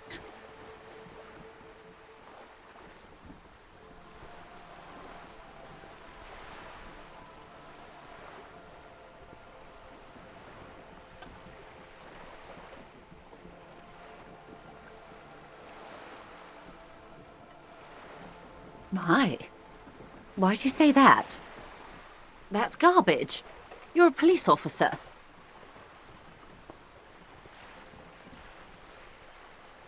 Shall we talk about something else, maybe?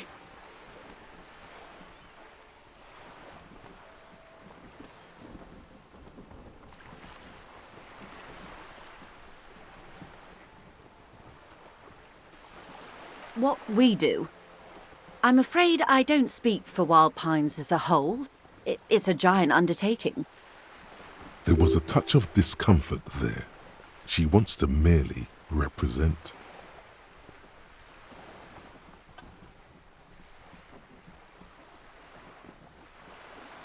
The Pines' core competency is logistics.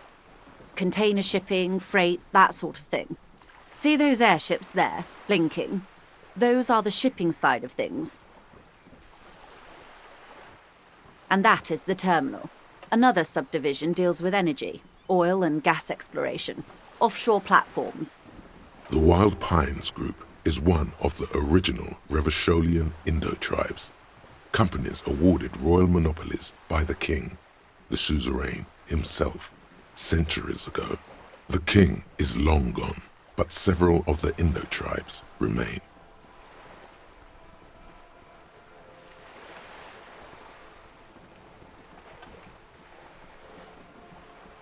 Why, thank you.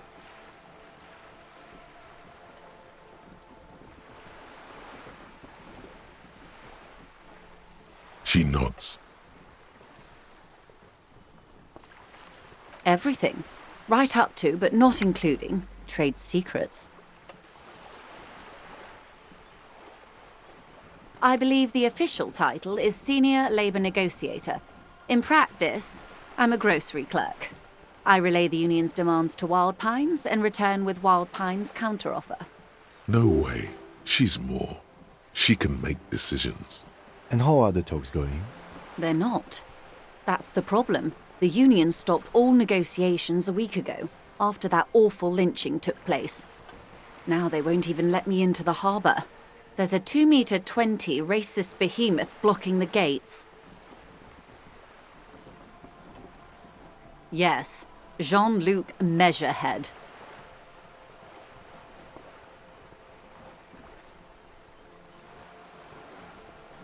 Let's say I was not making the kind of progress I'd hoped for when I first arrived.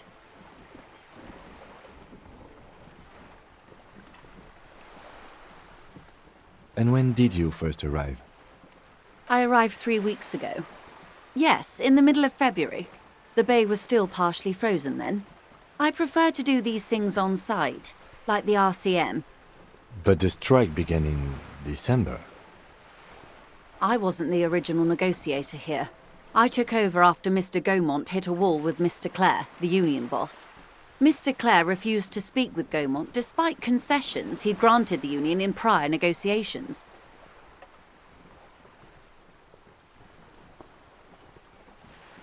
This isn't the first time the union has gone on strike? Heavens no. There have been 2 prior strikes. Both times the union won significant concessions, including overtime pay and a medical plan.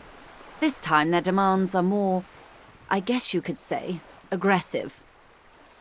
Ludicrous even. It's meant.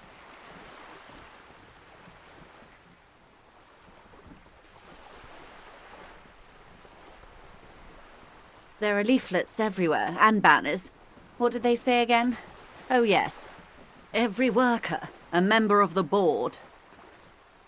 Most of the workers probably don't know what that means.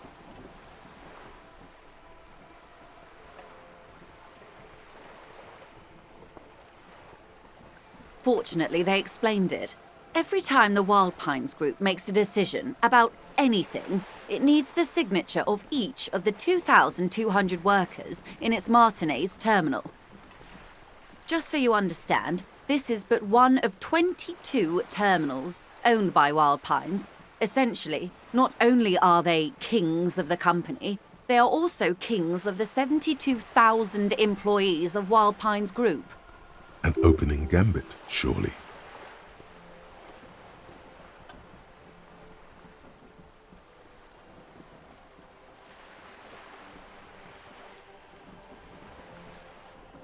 They're having a blast. But how can they afford it? After 4 months, my assumption was they would prefer a more practical solution.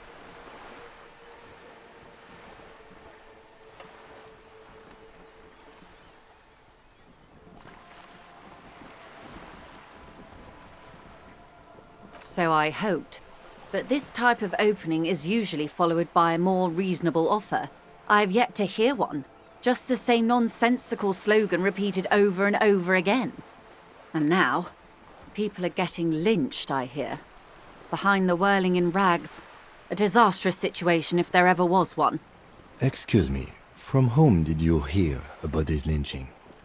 I first heard it from the bowyer at the gates, the one whose very name advertises his aversion to work. I think he said it was, "Call me mañana." No, wait. The chief negotiator heard it from a man at the gates. Surely the Wild Pines Group has more effective channels of information. After all, 2,200 people are on strike. This is a big deal for them.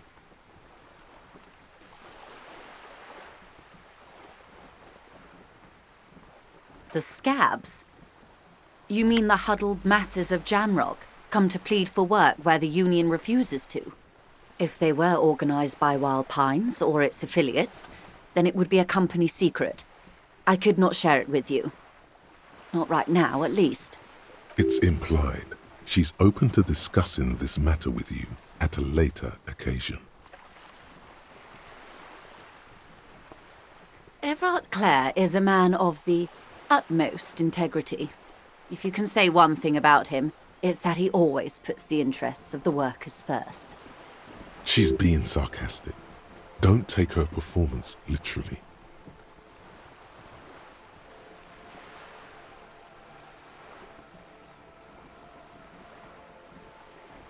Of course not. Everard is fantastically corrupt. I imagine he has a thick, viscous goo where you and I have blood. He is the most corrupt individual I have ever seen, and I deal with men like him for a living. If there is anyone more venal, more irredeemably nepotistic, then it's his twin brother, Edgar. Yes, Edgar looks exactly like his brother, except for that lazy eye. He also talks exactly like Everard does, and when one's term as foreman is up, the other takes over. It's how they circumvent the term limits, you see, with a funny little switcheroo. While in office, they've embezzled God knows how much of their workers' dues.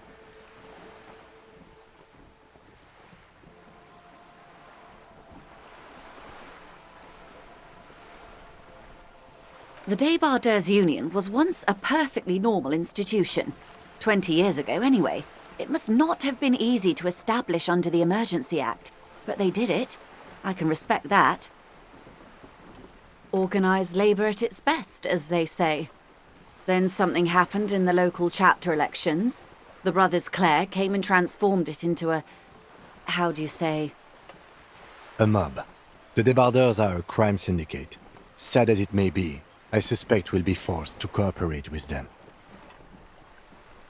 Refreshingly honest, officer.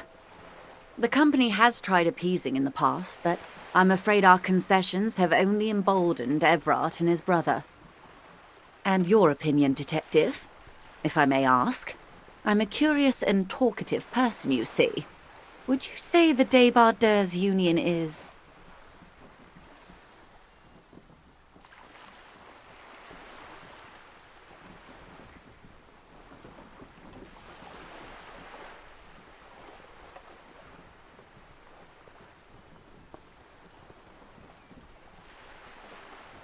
Indeed, and a hungry one.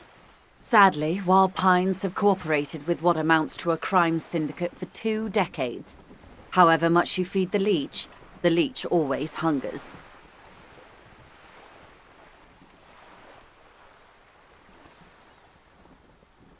I'm glad you asked. There was a woman, the previous forewoman of the union. She disappeared. Disappeared? Yes. On the last day of the local chapter elections, her daughter phoned in and said she wasn't running anymore, or coming to work. Ever. End of story.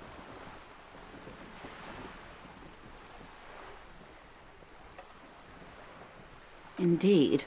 The company suspects foul play, but there's nothing they could do. It was a union matter. The point of the presentation is, these kinds of things happen around the Clares. Watch out when you're dealing with him. Thank you for your concern, ma'am. We'll be just fine. Of course. How else can I help?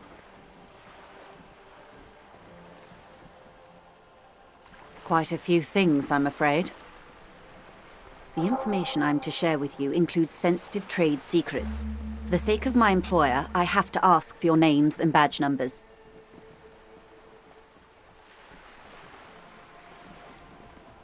Of course, ma'am.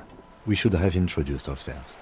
I am Lieutenant Kitsuragi from Precinct 57. And this is my colleague from Precinct 41. I'm afraid he doesn't have his badge at the moment. I hope mine will suffice. How curious. Why is that, Detective?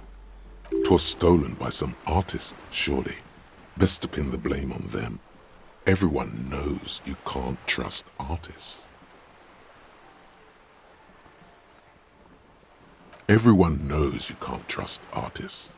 They're nearly as bad as clowns.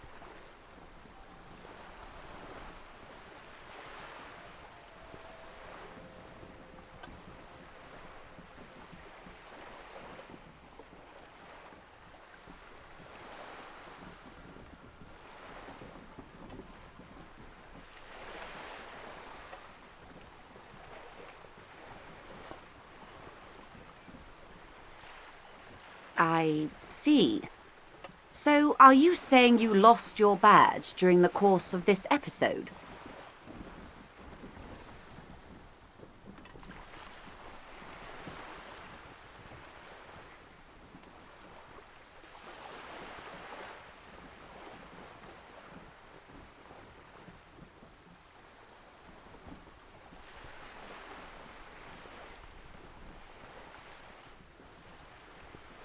Oh dear.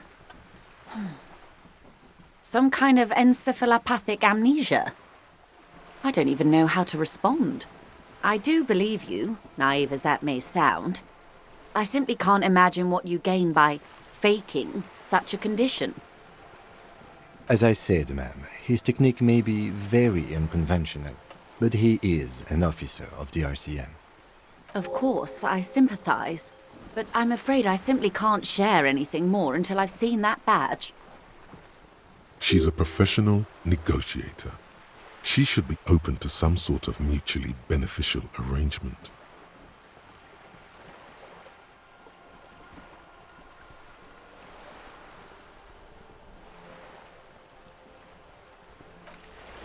Feelings will guide the way.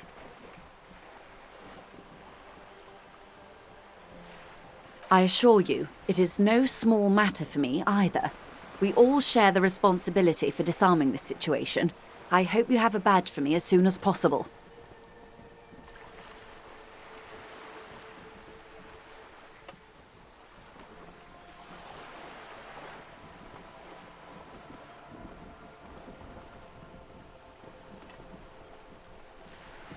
Trust me, officer, I am fully committed to resolving this impasse. This isn't some side gig for me. She's silent. The wind flaps the sail above her.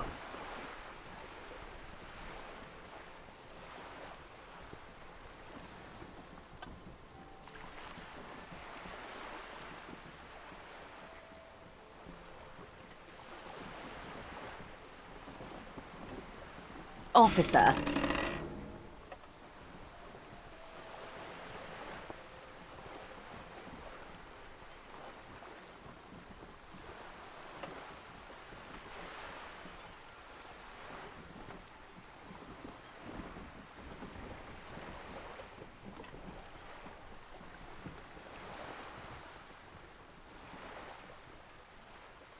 You know, I don't mean to sound cold, but if you want something, you have to give something back.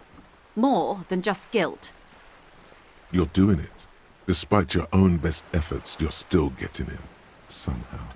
I'll be frank with you. If I'm going to break protocol, I need to be able to justify it to my superiors. They're going to want to see something tangible. The Union is conducting drug trade out of the harbour. It's an open secret in Martinez. Surely it must not come as a complete surprise to the RCM either. Perhaps it's time to look into it. Or you can find your badge, which honestly seems like a lost cause. Detective, a word in private before we continue.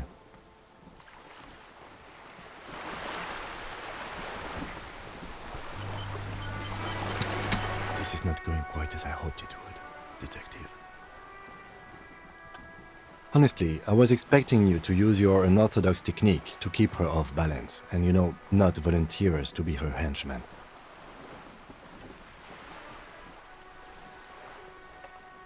This woman is running circles around us. She might have known about your misplaced badge all along, or she's simply an adept improviser. Either way, we've played straight into her hands. Maybe this is all her plan. She might have heard about you.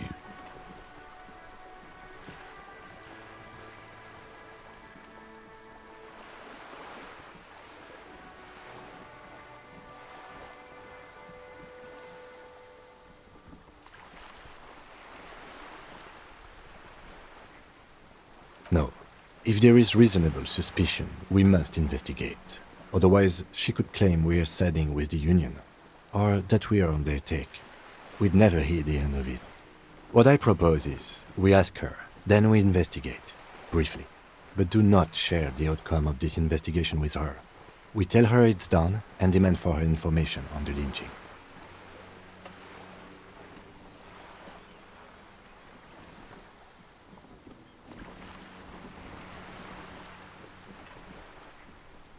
Oh, that would be fantastic, but do we have the time?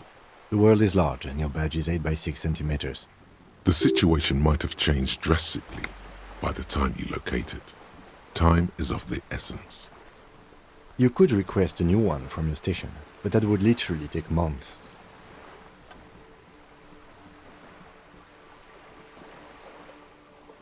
I wouldn't go that far. Her reaction did come off as sincere to me. I think she's just quick to adapt. She's a professional, after all. You're back. Good. What can I help you with?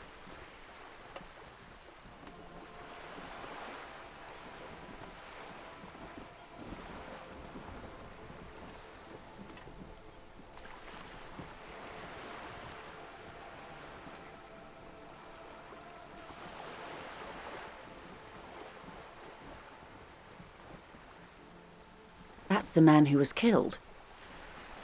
I'm afraid this is a discussion for once we've cleared the lynching question.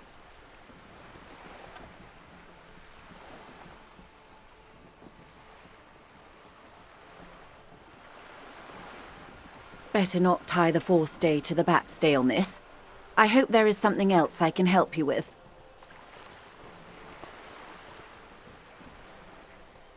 It's quite straightforward. Someone is using Terminal B to smuggle raw ingredients from the Samaran Isola into Revachol with the Union's blessing. Wild Pines has suspected it for years.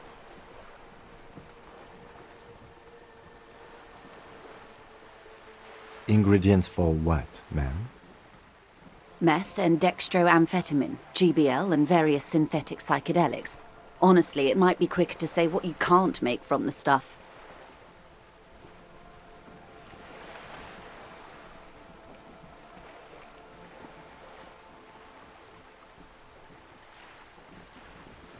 Yes, but you won't get anything out of Evrat and the Dockworkers Union. Still, every chain has its weak link. The handoff. The motor lorries at the roundabout.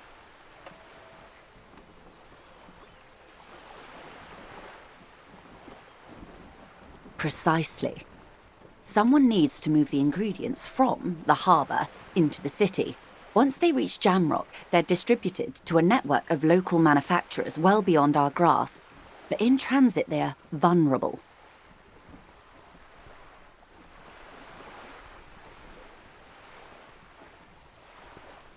How convenient that they're stranded like beached whales at that roundabout. Perhaps you've noticed that a number of lorries are tangled in a traffic jam at the roundabout just now. Interview the drivers who are still hanging about. One of them might be waiting for a crucial shipment. I'll be explicit. If you find this driver, I will share company secrets with you. Uncovering Union secrets could also give you an upper hand when dealing with them.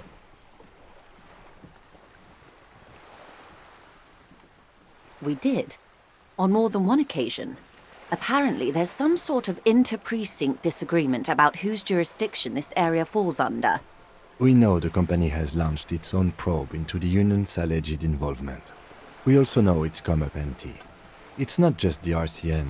No one's been able to find any hard evidence. Well, here's your chance, officers.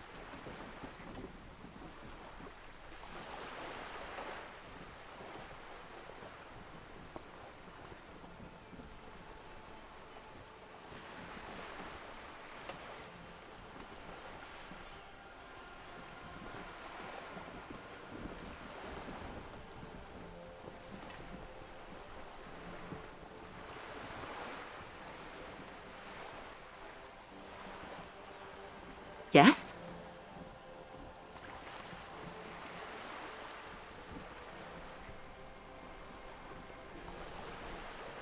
Excellent. According to my reports, there are at least 3 lorry drivers lingering near the roundabout. Hopefully one of them will know something. It may come to nothing, or it may just blow the case wide open. I suspect the traffic jam won't disperse for a few more days. You should have the time you need. In the meantime, let me know if there's any other way I may be of assistance.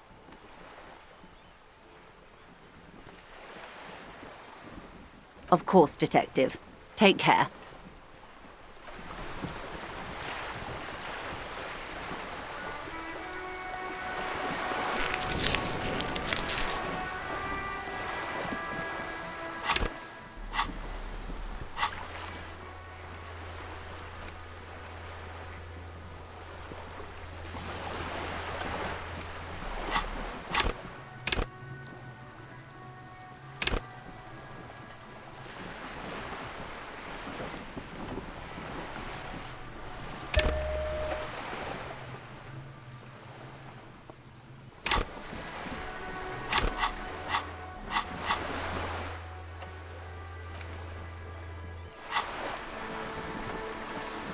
You're back. Good. What can I help you with?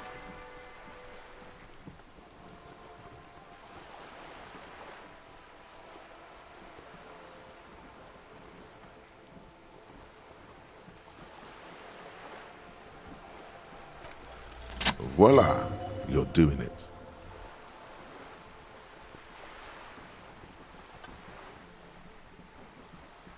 Why, yes, I am rich. How much money do you need? Hopefully not too much. I couldn't bring all of it with me. She's surprisingly nonchalant about this. If anything, your finally asking it has relieved some of the tension. That's a good sum. Not too small, not fantastically large.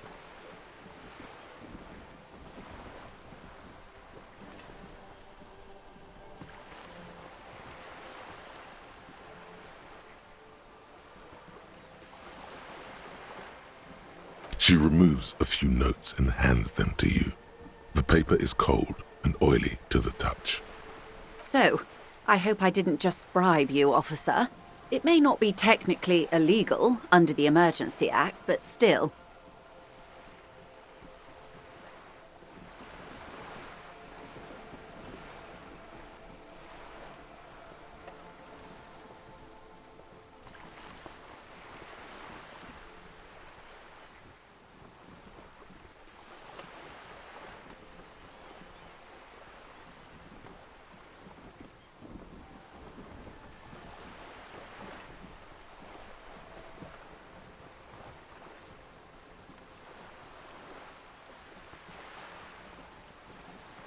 You're right, ma'am, that donations are permitted under the Emergency Act, unseemly as it may be, as long as they are properly logged with the precinct.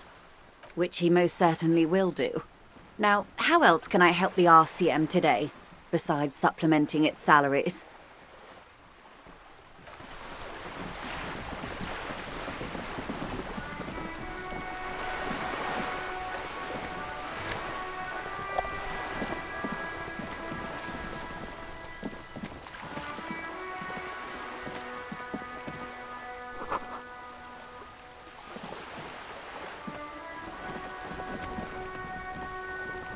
A sturdy metal door guards the southwest entrance to the apartment building.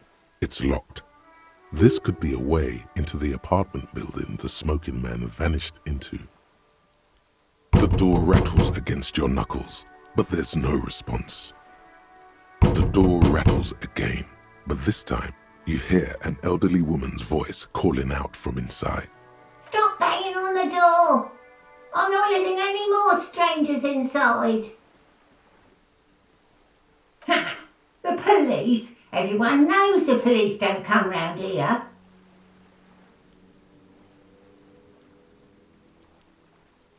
No, I already told you. I won't be responsible for any more strangers getting into the building. Go check the backyard door. Maybe someone there will. Backyard door? With the smoker? You already were there. Didn't work.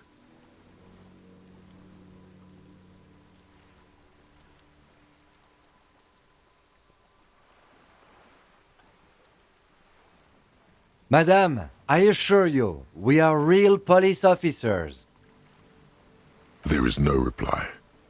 Just faint, sweeping sounds inside. Good. We had enough problems with bums and drunks and thieves loitering in the hallway. You have no business here.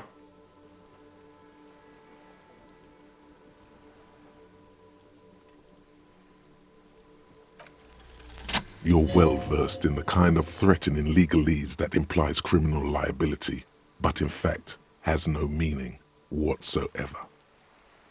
Obviously, look at that vague yet threatening stuff spewing forth from your mouth.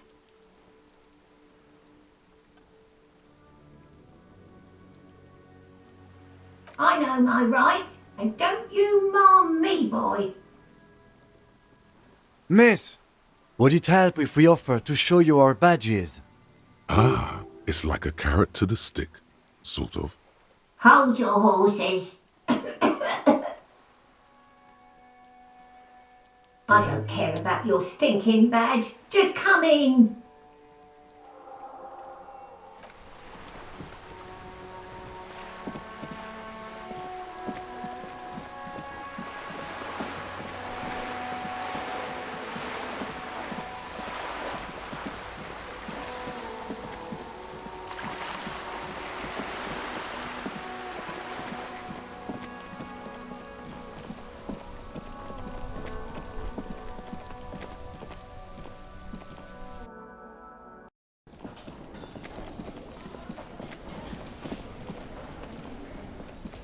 Can I help you? Yes, have you got it? Well?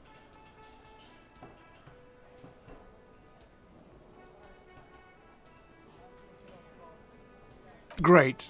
Thank you, officer. That's all I wanted. Payment for services rendered. It's good you paid before 9 p.m., or your door would have been locked electronically.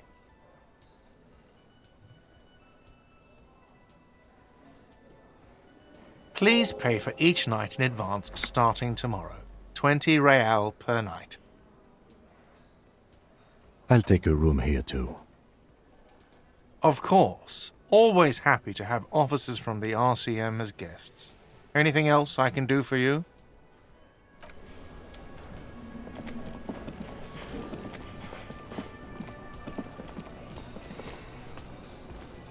The worker is in a deep slumber. Perhaps he's on his way to where you just came from, into the primordial darkness.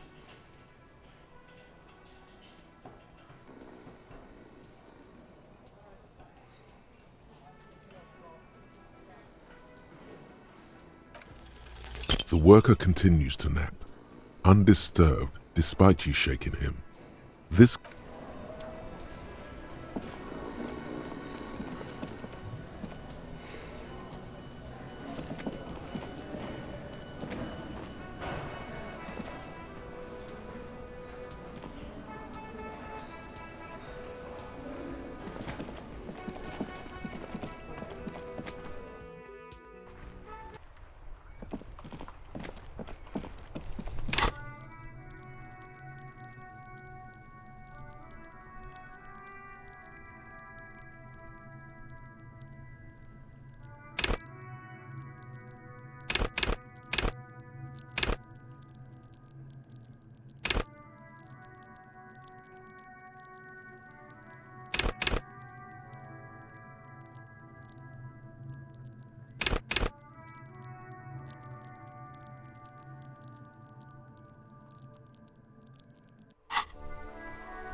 Yes?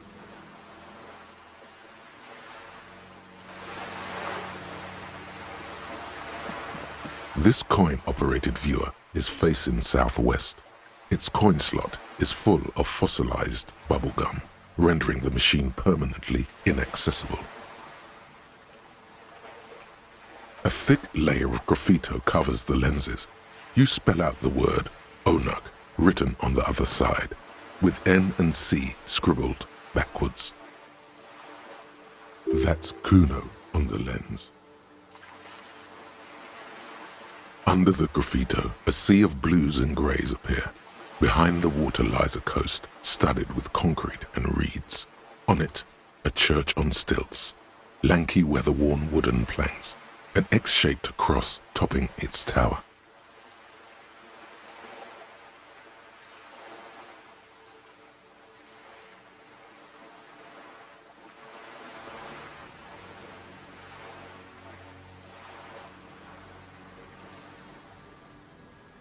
You know this to be the star of Pericarnassus, or the Cairo, the central symbol of the Pericarnassian church, a star, a great moral height to be strived towards.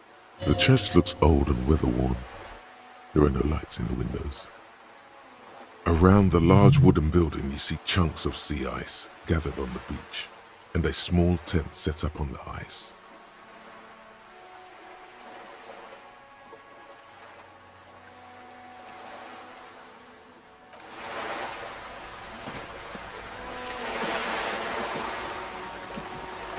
This coin-operated viewer is facing south. The instruction manual says to insert 25 centimes and pull the handle while looking inside. Then use the focus knob to zoom in if necessary. Why place a tourist attraction in the middle of such poverty? Your money disappears into the coin slot, a clunk, the ring of metal. The curtains on the display open. You lean in to catch the view. It's blurry, different blues and greens. In the middle of the shimmer stands a drab grey shape, like a ghost. The lenses shift. The ghost sharpens into an islet in the bay. In the ruins, a man-made structure is visible, a half-sunken sea fort, its concrete almost reconquered by nature. It looks as if it was abandoned quite some time ago. Nothing but a rotten tooth remains of the anti-aircraft tower. A lonely birch tree grows out of it.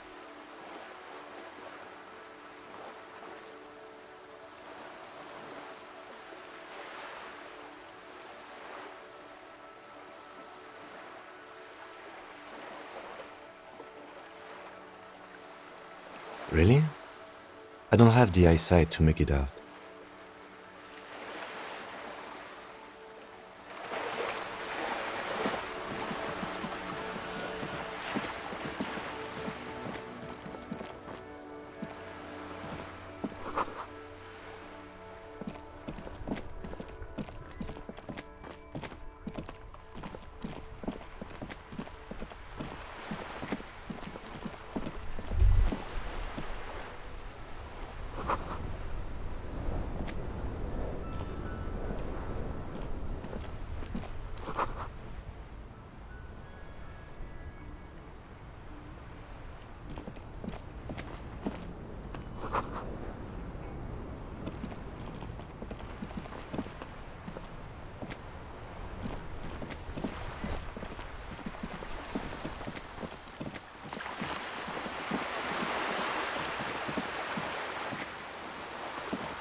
Give me a moment.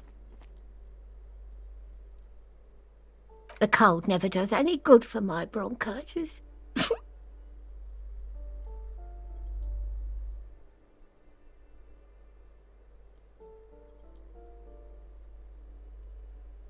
Go ahead then.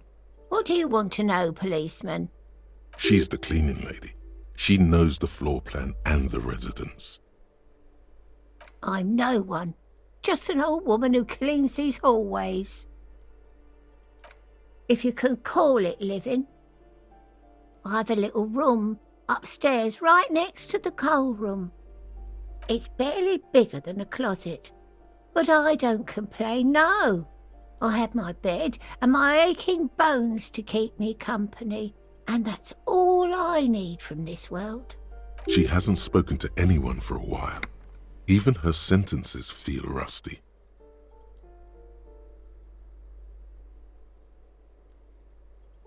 Yes, I know who you mean.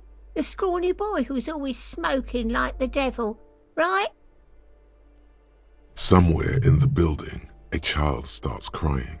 You hear a radio tuned to a talk show and someone taking a shower. What's he in trouble for?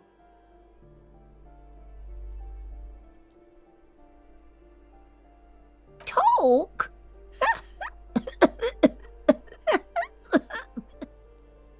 What was so funny about that? He lives upstairs in room 28. Go to the balcony. It's one of those doors there. He's usually home in the evening. Thank you. We should go check out his apartment on the balcony. See if he's home.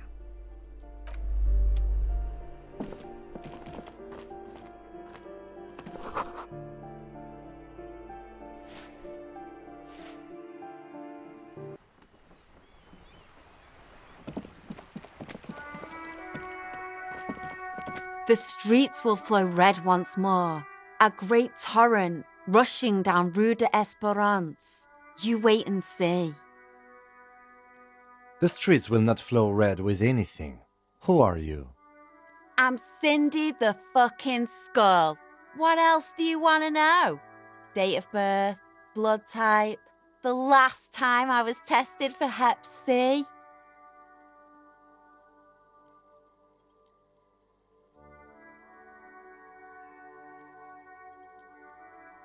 Ask away, pigman, but I don't promise to answer. A brush? An artist? The red splatter is urban expressionism. That smell coming from her paint bucket. It's not paint. It's heavy fuel oil. Red-dyed heavy fuel oil is only used in government vehicles, or at least that's the idea.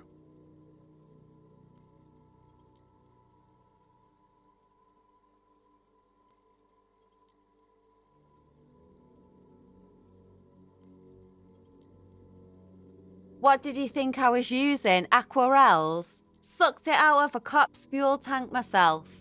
Back in Jamrock. You ain't seen nothing yet, piggy boo. The lieutenant is desperately searching for another handkerchief.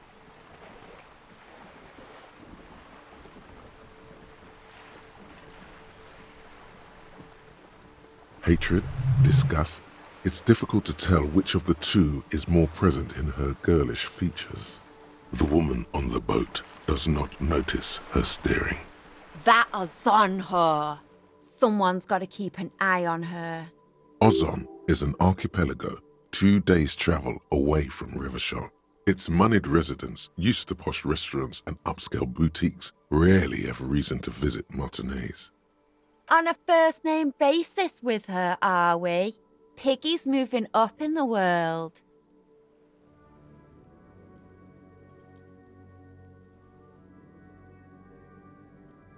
Pig's not half as dumb as he looks.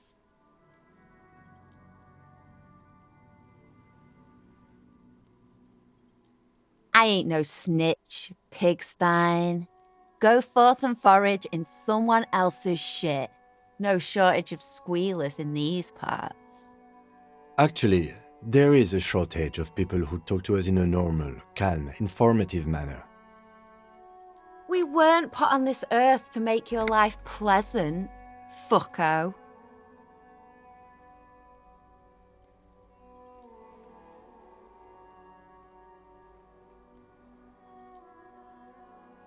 what do I care about some fucking tin eggshells?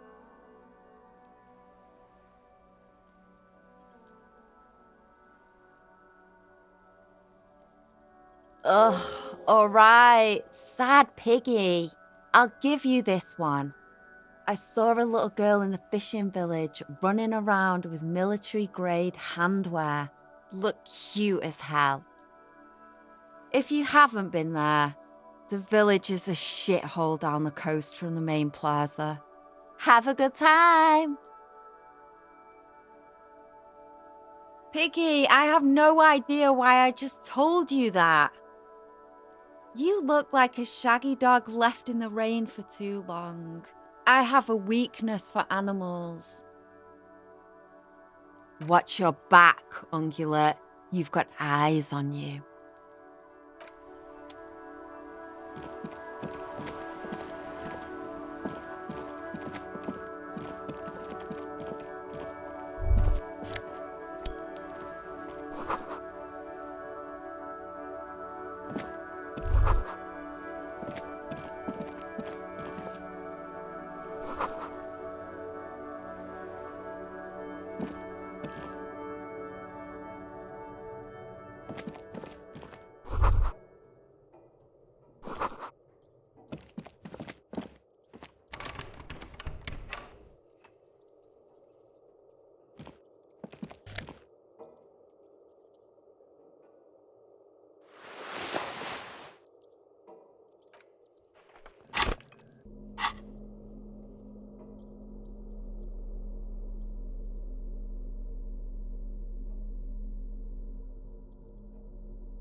The pockets of these new jeans are perfect for sticking your hand into.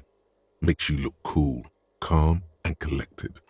As your hand enters the pocket, your fingers brush against something, soft yet crinkly. Hey, it's a chewing gum wrapper. It reminds you of the fruity juice of apricots. You should inspect it closer if you have time. Something about the wrapper's texture is familiar.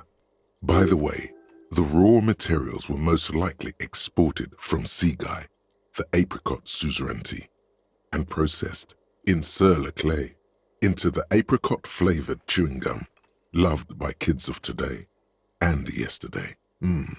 Something about it is familiar, and not only to your fingers.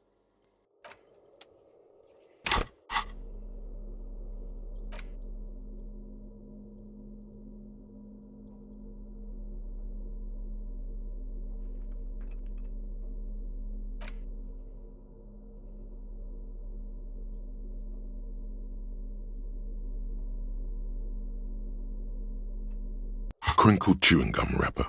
The worn label reads, Tutti Frutti. It smells faintly of apricots with a barely noticeable twinge of cinnamon. You feel compelled to point out that there's nothing fruity about cinnamon. It's a spice derived from tree bark.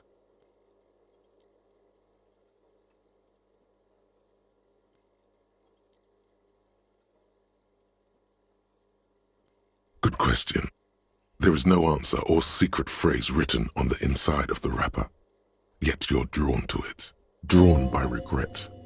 Stop before you hurt yourself with a Tutti Frutti wrapper.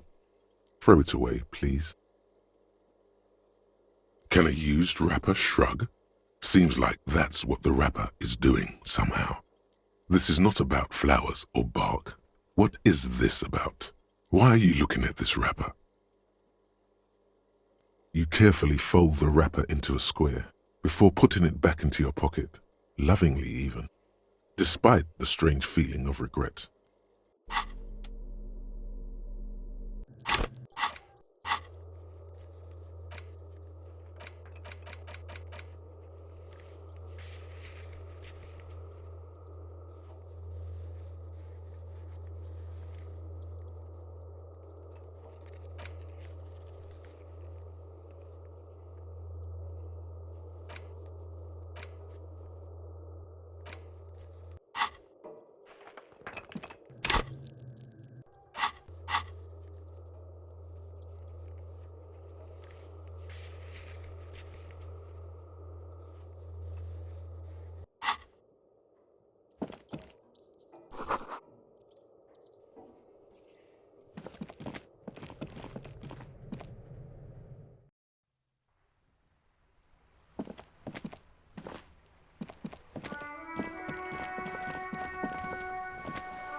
What happened here?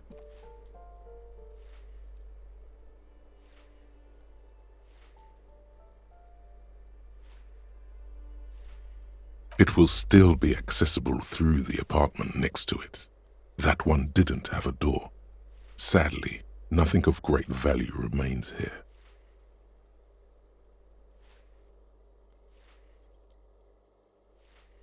Indeed.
You hear someone walking around inside, rearranging the furniture. The number on the panel says 10.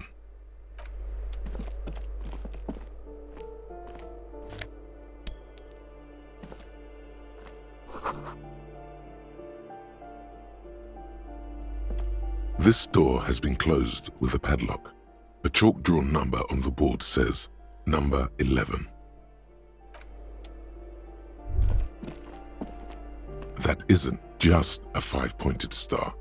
It's an inverted white pentagram cradled in a wreath of antlers, the iconography of communism, in other words. The star and antlers was developed in the 6th decade of the last century and quickly adopted by Mazov and the communards during the revolution. Even today, half a century after, the star and antlers retains the ability to evoke hope, disappointment, and fear in equal measure.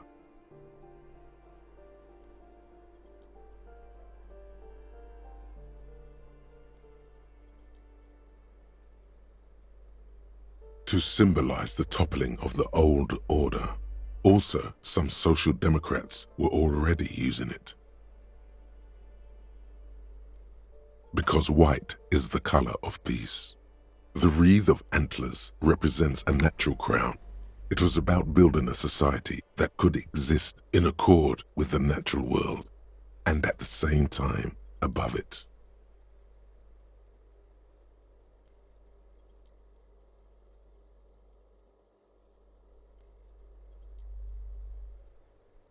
Nothing at all yet. Right now, it's just meaningless shapes on a wall.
This door is made of metal and appears to be reinforced.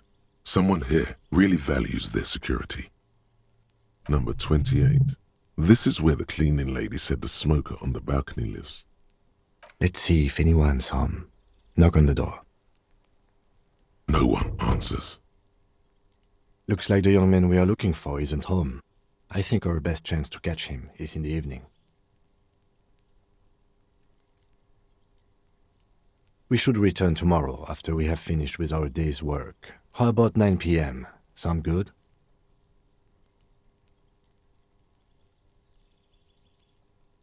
Tomorrow, 9 p.m., right here. Apartment number 28. Good, let's go. Remember, tomorrow, he's probably gone for today.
Have you no shame?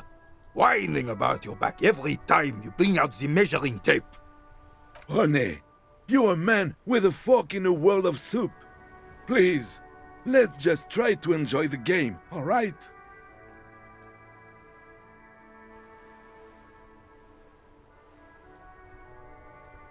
I'm trying to, but you keep breaking my concentration. You're old. I can see that. We're both old. Now stop grabbing your ass like it's a girl. These manly men are playing balls. This is a ball game.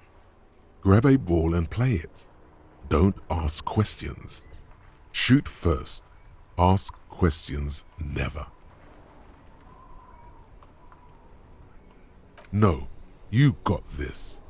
There's the ball. You're the game.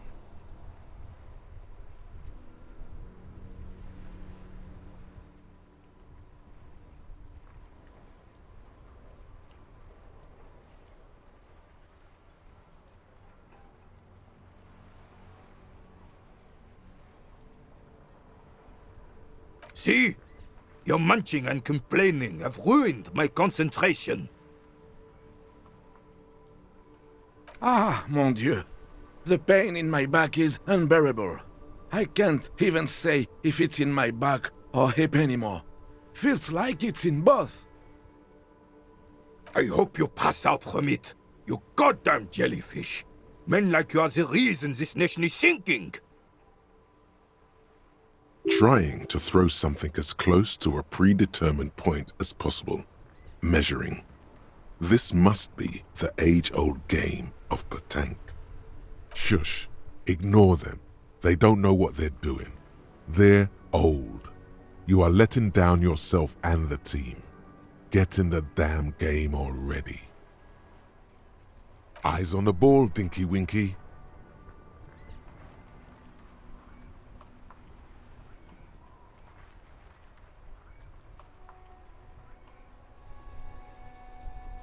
Sure, officer.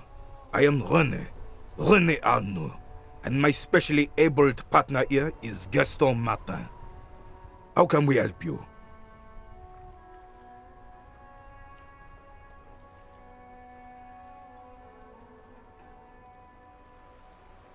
Unfortunately, I don't. Unlike most of the locals, I have no qualms about assisting law enforcement, but this affair has passed me by completely.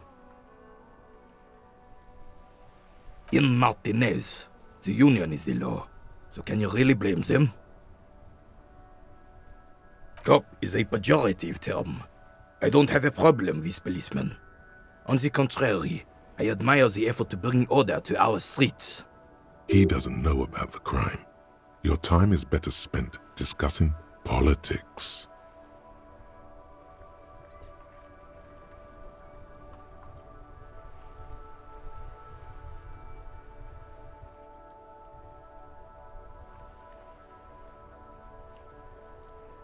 If I knew, I would not be afraid to tell you. I simply don't. I'm an old man, not a coward. The daily business of the riffraff no longer concerns me. 'Tis true, sire. He knows nothing.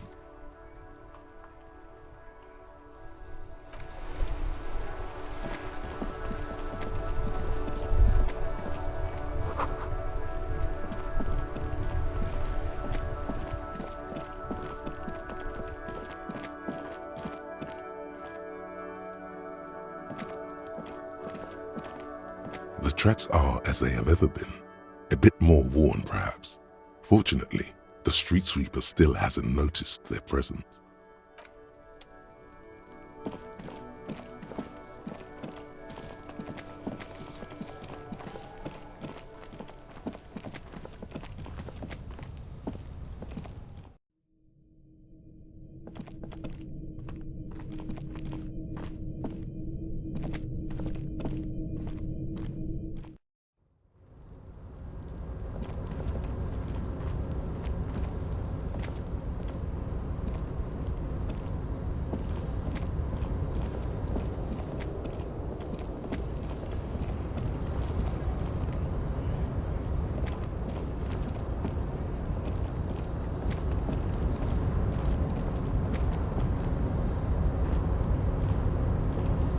A tarpaulin cloak is still caught on the railing. No one has claimed it for their own.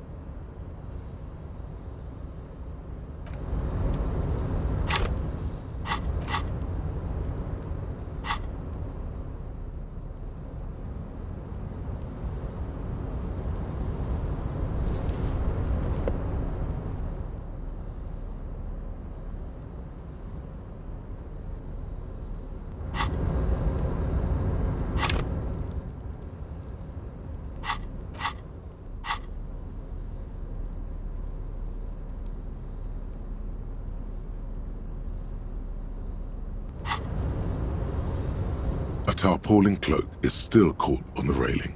No one has claimed it for their own.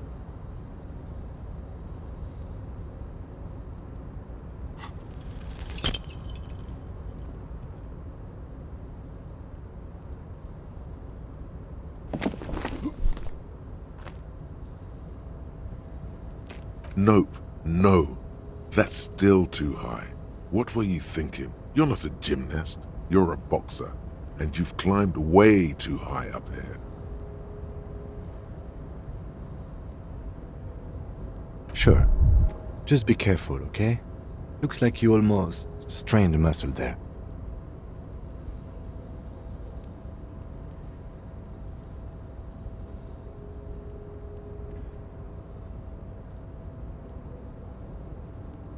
The cloak? I do think it's yours, yes. As to whether you should go for it? Well, it doesn't seem too dangerous. 2-meter stops. Whenever you're ready to do it, I'll be right behind you. The cloak looks like a bag of goodies floating in the wind. Who knows what its pockets may hide?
The door is closed. There is no answer. You hear the shower being turned on. Somewhere inside, a tremendous loneliness comes over you. Everybody in the world is doing something without you.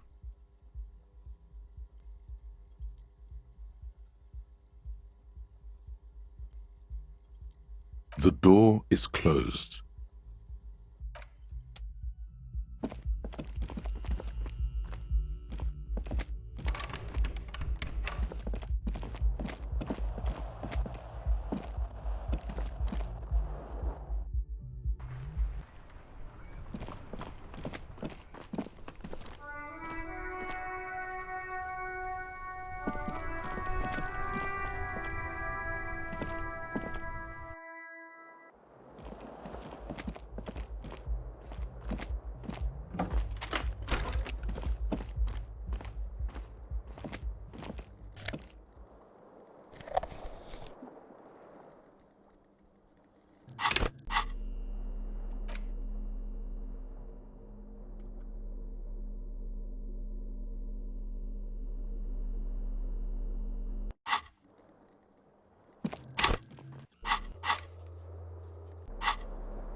The bed is cold and not particularly inviting, but it's yours.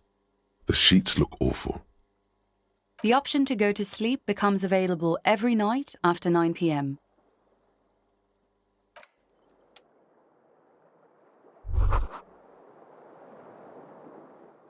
Kim also tries not to look at the pile of taped viscera on the carpet, or the weird suitcase on the hat rack, or the potted plant dying in the corner. But it's all just too morbid to ignore.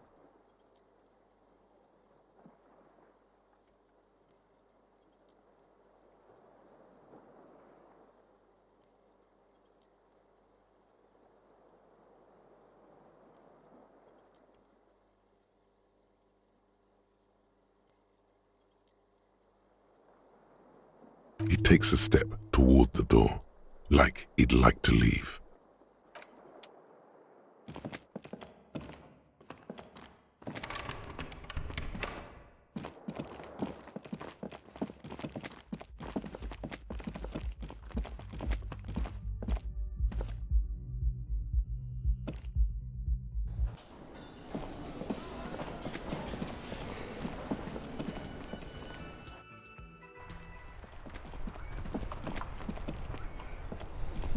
Hello again, officer. How are things?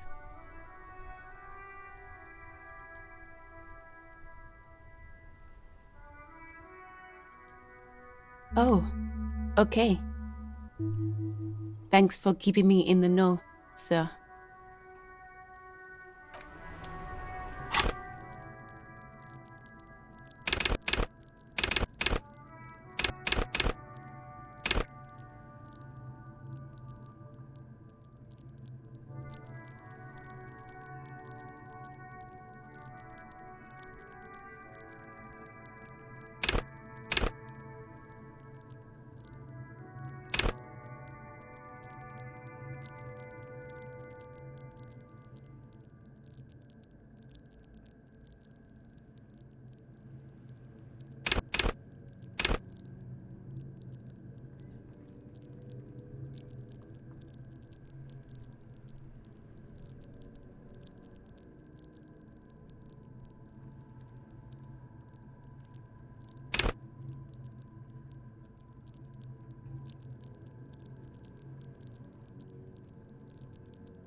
There are clothes inside, cheap second-hand clothes, smelling of strangers' body odors.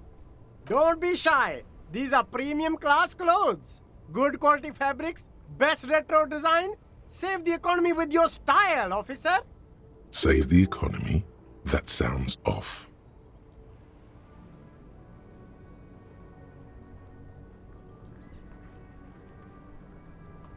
You find your hands deep in tattered and faded garments made from weird polyester blends that make your body itch and sweat in all the wrong places. Economical, but also trendy. Look first-hand, buy second-hand. Keep the economy moving.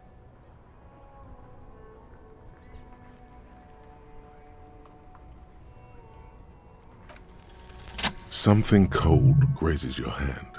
Synthetic and sleek. A windbreaker. Surf, it says, but also wind, summer, 100% waterproof, and sport. All in different typefaces. Good choice, officer. Mega sporty. And it's only $4.50 for you, sir.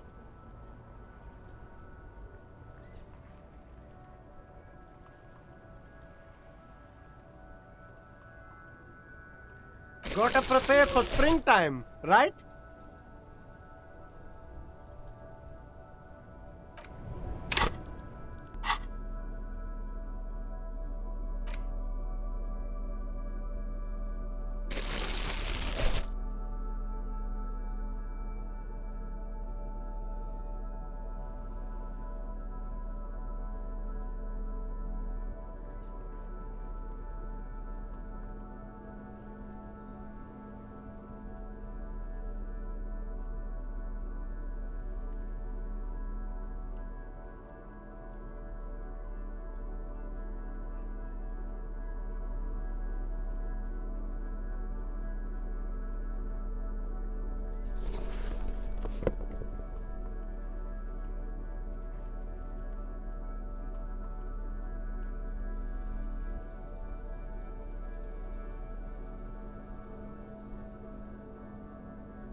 There's a pile of cheap sunglasses in a small box, a variety of shapes and colors. You like sunglasses, officer? I've got the latest styles right here. These are all boring.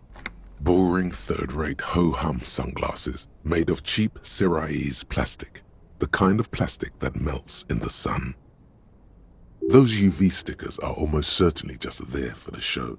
If anything, these lenses probably direct more UV light into your pupils. A UV magnifier. These are all first-rate sunglasses. Premium design, superb material, very cool, UV resistant. These will definitely keep your eyes safe and cool while doing your dangerous police work.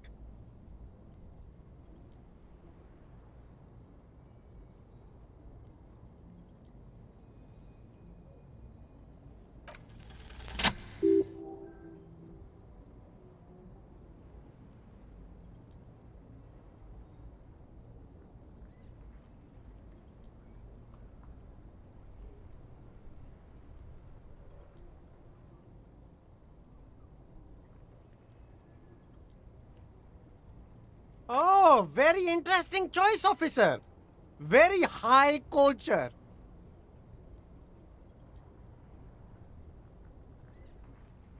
This is how a sea monster sees the world.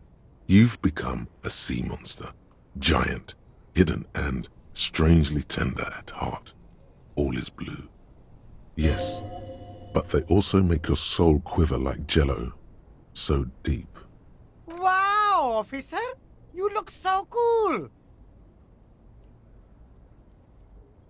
And they can be yours for a mere 3 real. My regular customers have passed them all up because they've got no taste. But you found them. The lieutenant tilts his head and steps back, eyes narrowed in a thorough examination. It's a case to him. You look like a musician. Like a blind musician. But you could do worse. Take them if you want.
You see rows of toy soldiers guarding the rest of the trinkets displayed on the table. Some on horseback, others in rags, others yet in bright blue uniforms. All are stern and unyielding in their duty. Try to find something pretty and cool here, then use it to win her back.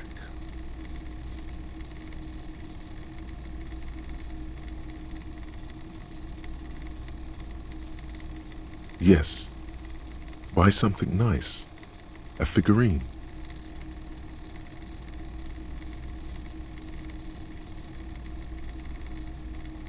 This sounds off. You shouldn't trust this guy.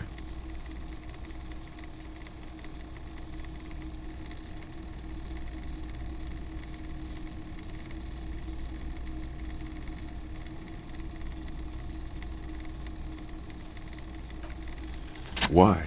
What's this? A headless man riding a horse? A headless man wearing futuristic tracksuit trousers that say found. Oh, that's the Headless Phone Rider. The Headless Phone Rider. It's an urban legend about a man who rides the streets of Revachol sporting a fawn tracksuit. As you see, he's missing his head. 50 cents. Bargain priced. I'll throw in the tiny cap too. I think he's looking for it, or something. That part of the story has many interpretations. He lost his cap when he lost his head. Perhaps he's looking for the head. Did I mention that this figurine is supposed to be lucky? Always carry it with you.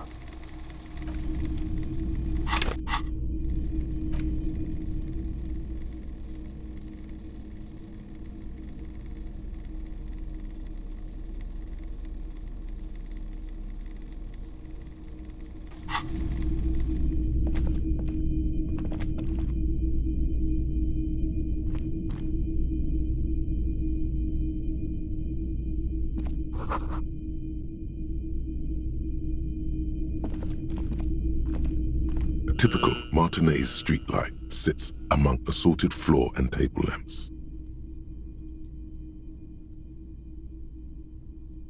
The light pole has been carefully cut, and the wiring has been redone and attached to a standard indoor plug. The light buzzes faintly, but persistently. This would make quite a statement in your living room.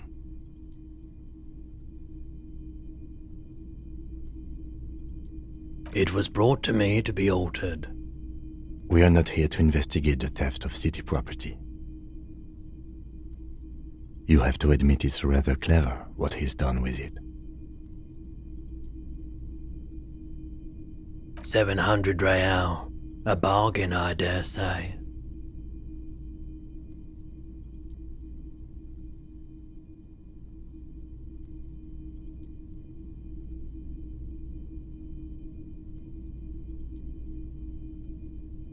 Hey, I don't know where it came from, but it's not every day you get to buy and sell something so extraordinary.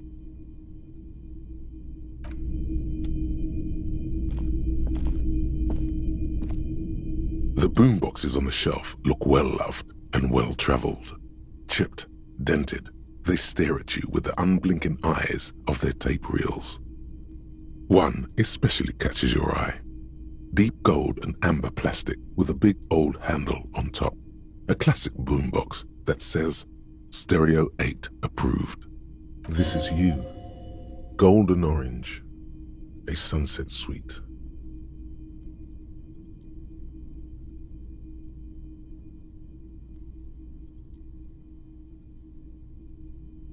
Just make sure it works before you buy it.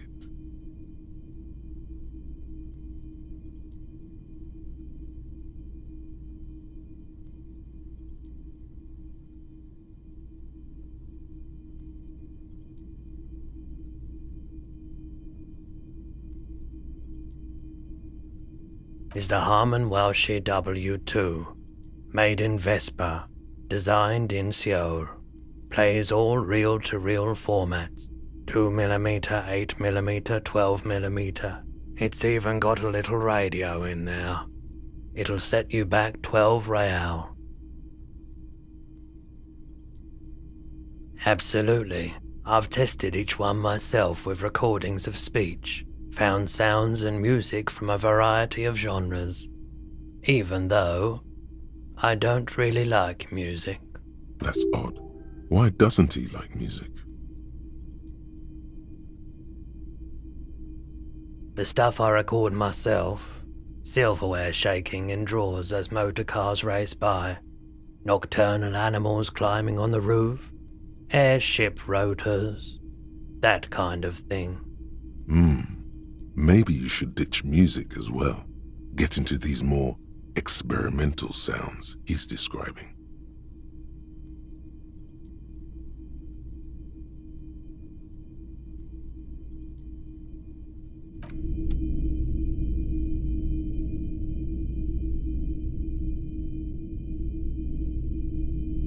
It's not often that I see officers from the RCM in my pawn shop.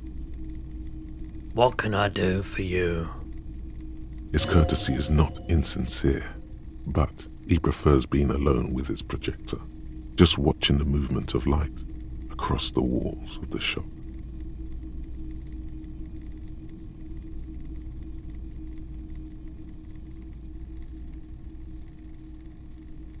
Oh no, not at all. I guess I haven't had many customers lately, RCM or otherwise. Who are your customers usually? All kinds of people come through here. Locals, travelers, people looking for a deal, people looking for a keepsake, people who are terminally bored. As you can see, I have a wide selection of goods for everyone to choose from.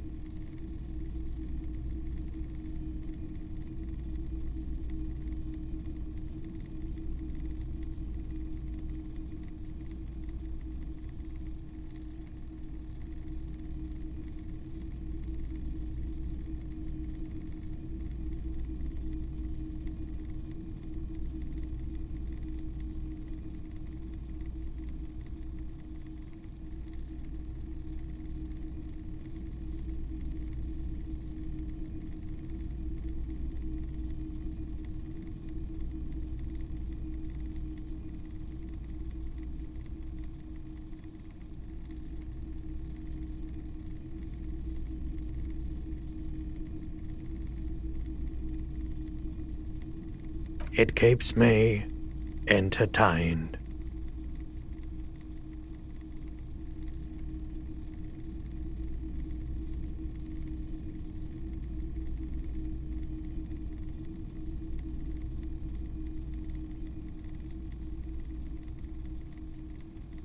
Let me have a look.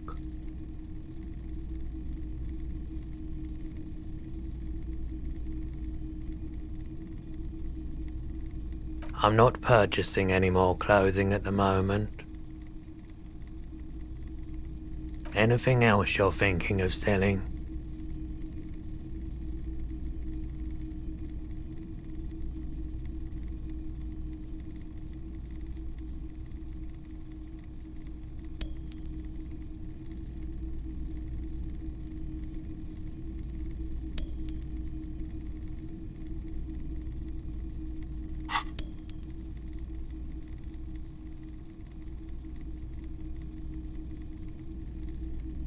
Another time, perhaps. I doubt it, but I can try and answer any questions you may have.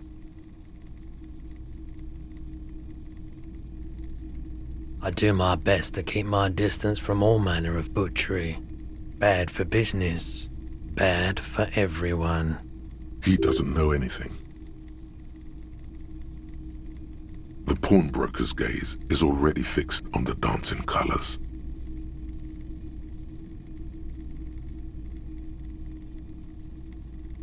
Someone else came here earlier today asking the same question.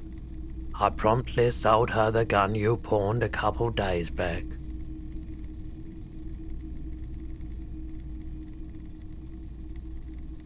This is a pawn shop, and it did feel as if you've met before. Oh God. The lieutenant shifts from one foot to another, alert.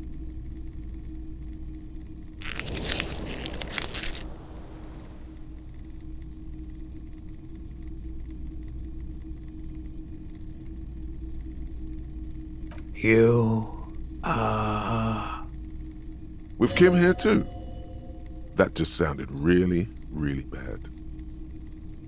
You were adamant about getting rid of it, officer. Said you were undeserving of a service weapon of the Revachol Citizens Militia. And I don't like keeping guns around the shop for long. Off-the-charts photon emissions. The unhealthy kind. She didn't seem like a policeman, although she kept referring to herself as a pig, which was odd. I found her interest in the gun a bit obsessive, but I was just happy to get rid of it, and of her. Truth be told, she was terrifying. Right, so let me get this right. You sold your sidearm, issued by the Citizens Militia, and now a civilian is running around the streets of Martinez with it?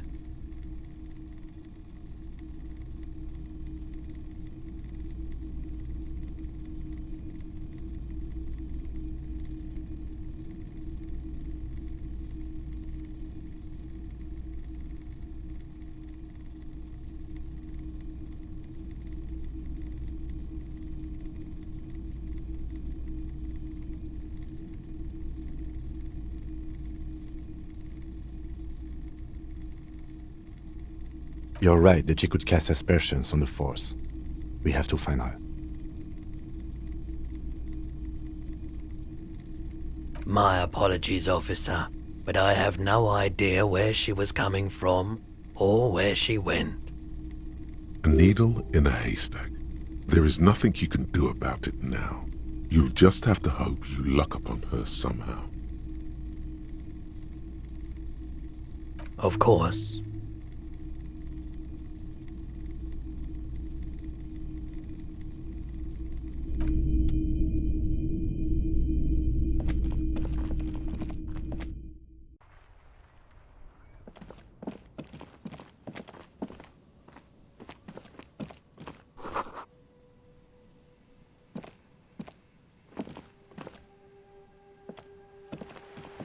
A couple of indicator lights are missing from this control panel. Loose wires dangle from the now vacant holes. In the middle is a lever. Beneath it, a small metal plaque.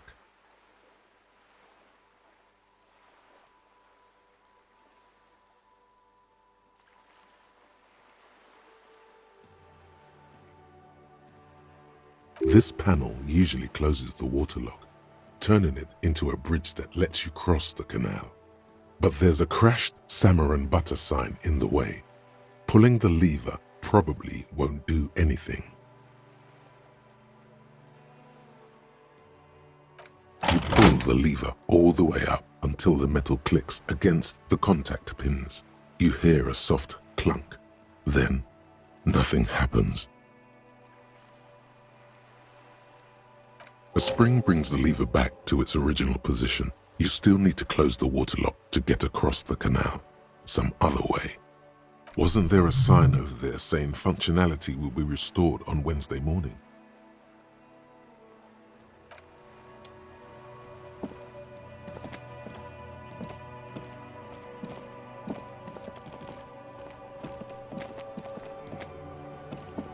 G'day to you, officers. A burly man hangs out by the waterlock, carving up a generous serving of salami with an old hunter's knife. His eyes are fixed on a man stranded on the other side of the waterlock and on an enormous billboard that has fallen down into the canal between them.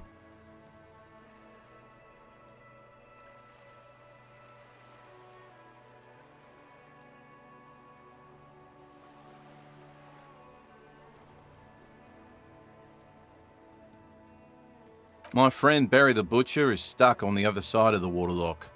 I'm keeping him company and eating his salami. From the corner of your eye, you see a man in a yellow shirt and grey overalls waving at you from across the canal. He seems disappointed about the wreckage on the waterlock and the salami. Very good stuff. Anything I can do for you, officer?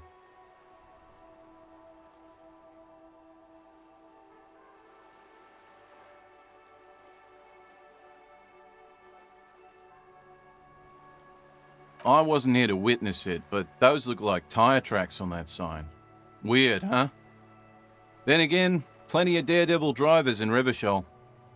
The words daredevil driver sound ominous to you. Too bad it also takes a year and a day to repair anything round here, especially a waterlock. The rest of the coast is closed off till then.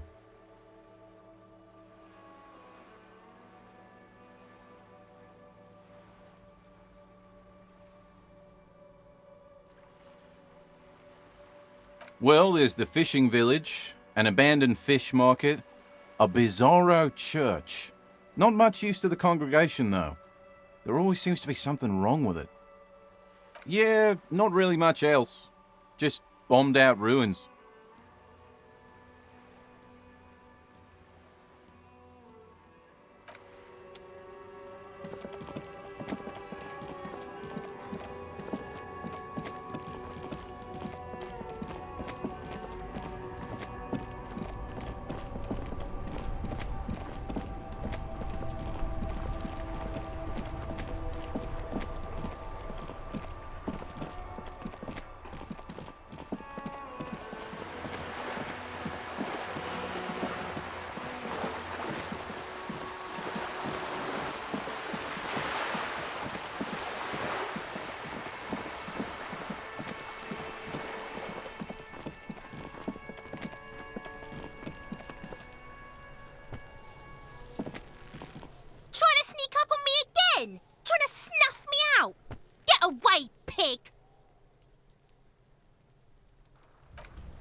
Hello again, officers. Have you come to admire my mural? Ooh, not only have you found my address, you've discovered my biggest secret. I'm a coal miner. It doesn't have to do anything at all. Nothing does. Like me. Right now, I'm doing nothing at all. The inspiration will come to her once hell is set loose on the streets. It's too calm right now. Does anyone in a city like this? Shoot, Piggy. It's what you do, isn't it?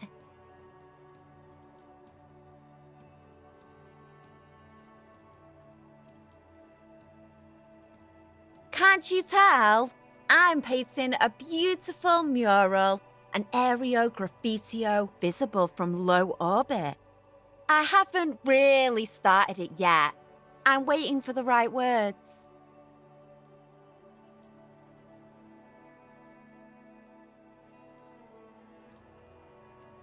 Have you ever tried your hand at graffitio?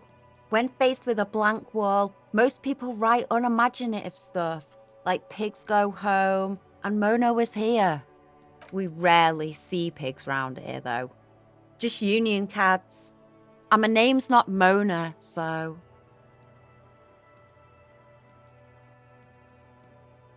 Yeah?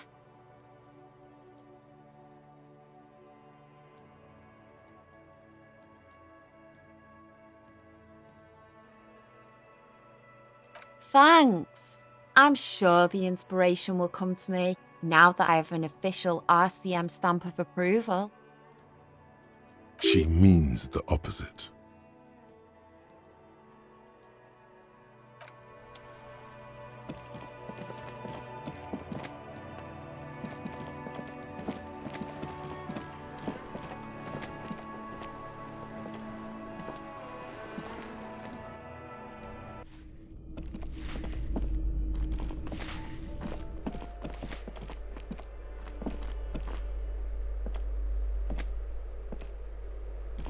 You hear someone walking around inside, rearranging the furniture. The number on the panel says 10. The walking stops abruptly, but no one comes to the door. You can feel tension on the other side. A poor communard, from the looks of it. The room is barely bigger than a closet.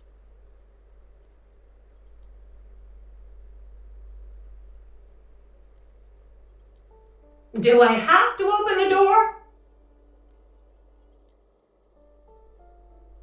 Do you have a warrant? I'm not obligated to open the door if you don't have a warrant. Let's go. We don't have a reason to get inside that apartment. It's generally easier to do things if you have literally any reason.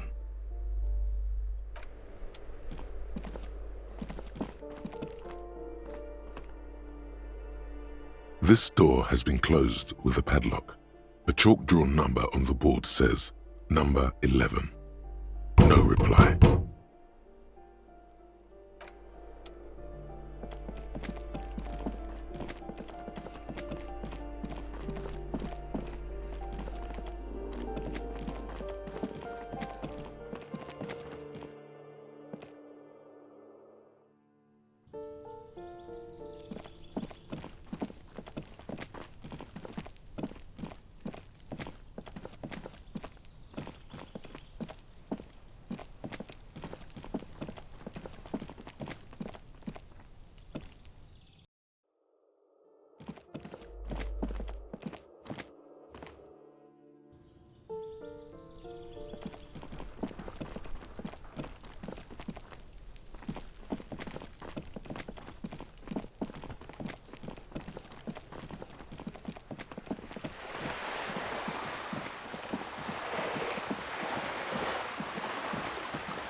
Hello again, sir.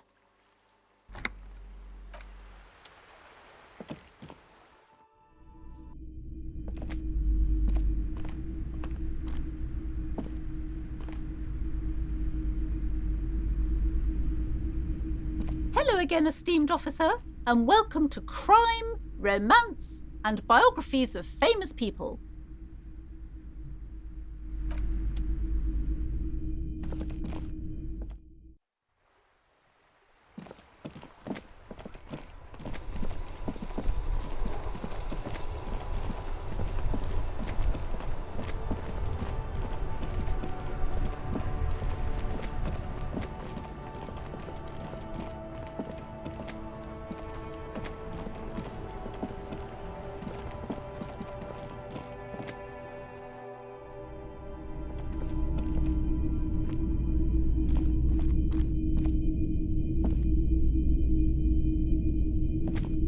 Hello again. How can I help you?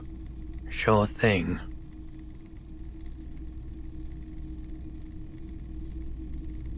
Sure, man.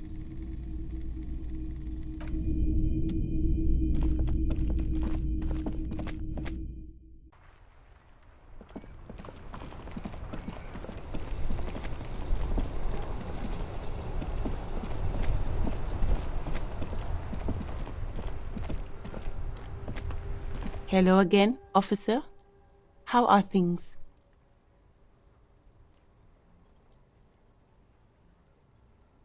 Of course. Where to?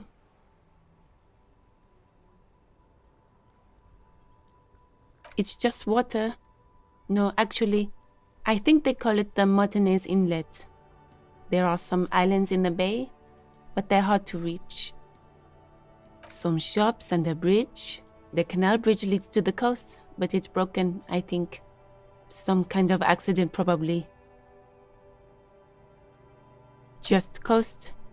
There's a little fishing village there, and a fish market, but that got closed down ages ago. No problem.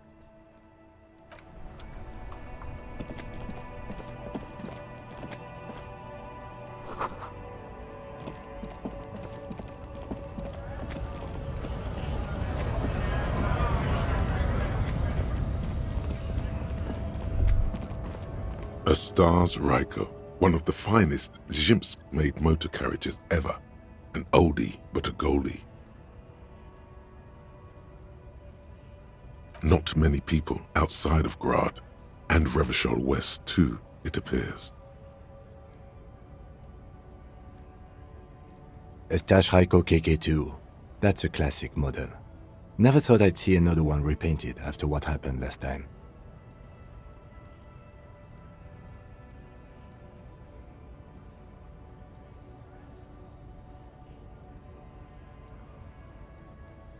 No, only that the motor carriage is typically baby blue, the colors of Sigismund the Great, an ancient Zhimsk ruler. His banners were famously zephyr and white, the colors of the Stars Ryko.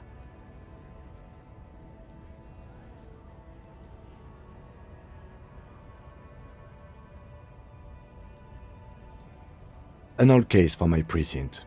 A couple of Zhimsk migrants saw a Stas Ryko stopped in the street, painted just like this, muddy brown. Murdered the driver on the spot.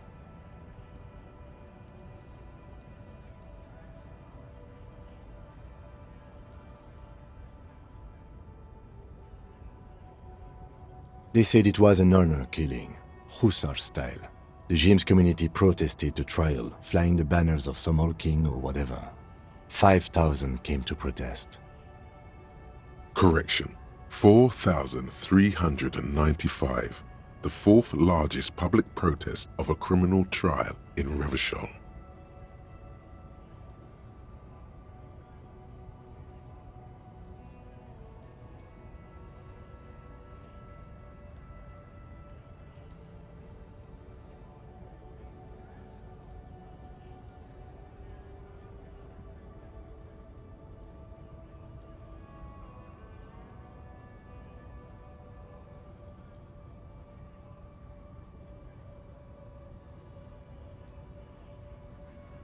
Four years for murder in Reunion.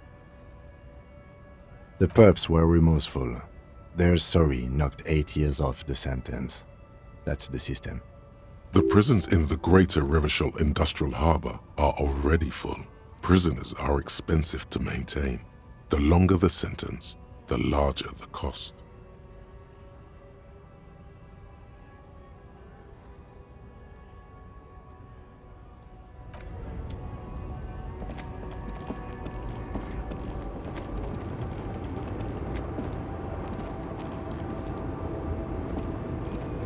The woman still has her eyes fixed on the photograph in her hands. In the background, the radio plays. Nothing. Her smile just keeps widening. Her hair is gray like lead. If you want her attention, you may need to be more forceful. Where am I? Who are you?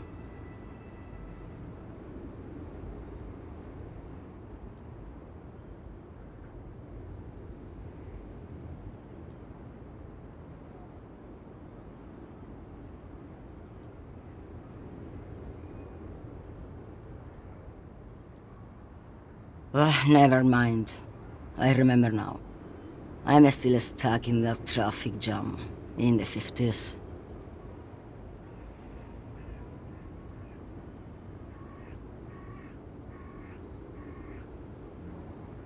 Back in Mecca, during the time of the revolution, the sidewalks and cafes are filled with the young people. I was on my way to see a new Boyadero picture starring Gabriel Buenguerro. Until you came along, that is.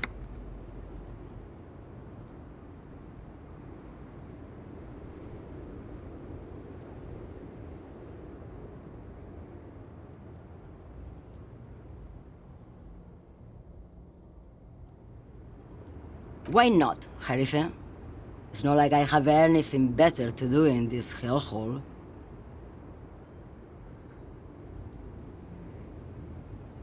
There's something off about this woman. Tell her to show you the soles of her boots. Maybe she was at the hanging somehow.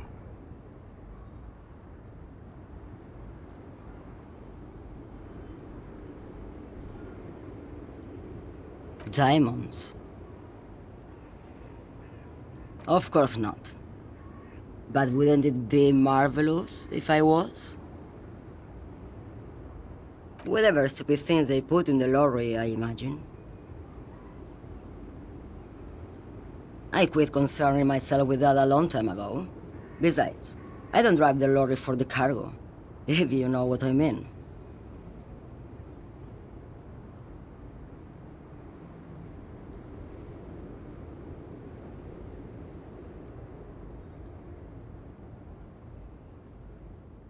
Then it's contraband, lawman. What? Do you want to take an old woman in? Be my guest. Lock me away like Bad Hand Hermenegildo. Bad Hand, Hermenegildos's bad hand, strangled 300 people. What can I say? Some people just really like strangling people. Now what do you want with an old woman's boots, Sheriff? I'm starting to think you should let me get back to Gabriel Buenguerro. You are no Gabriel. She's wearing sturdy workers' boots made of black leather. Buckles run across. The sole is also made of leather. Just before Gabriel, it was the coronation of Franco Negro. Now, there was a real man. Moreover, the boots were size 37, tiny. There are too many discrepancies in all this. Another discrepancy, although not boot-related, is the coronation of His Innocence Franco Negro, which happened 500 years ago.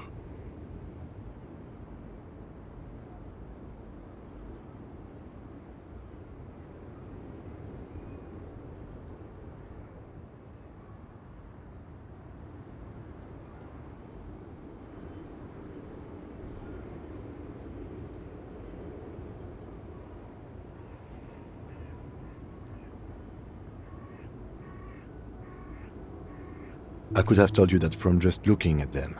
Her size is 37. The feet of a little girl, they fit well on the pedals.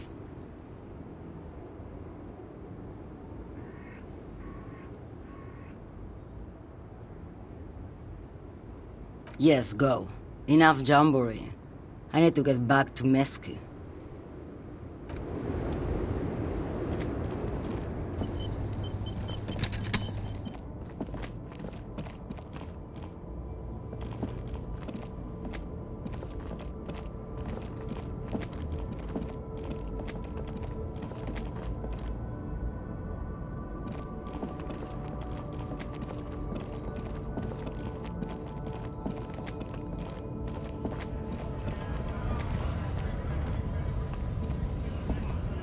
A lorry stuck in the traffic jam. This big, heavy Grad-made machine is well kept for such an old machine. The windows are clear. They've been recently washed. You can see a lorryman's cabin with personal belongings, stickers, insignia.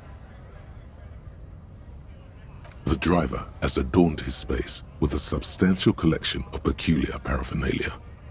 Proclamations about honor, strength, and purity are glued to various panels. The back end of the cabin has a small perch to sleep, large ashtrays. There are several suns and wheels sewn into the curtains. A book with ragged edges catches your notice. The front cover features a large, muscular man. The title reads, Man from Eamdal in the Lost City of the Pygmies. Racist nationalist paraphernalia. Not unusual in this part of town. This is our guy.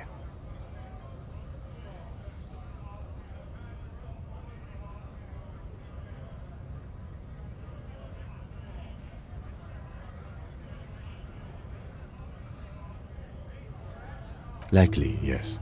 This guy's proud of who he is. Drapes it all over his machine.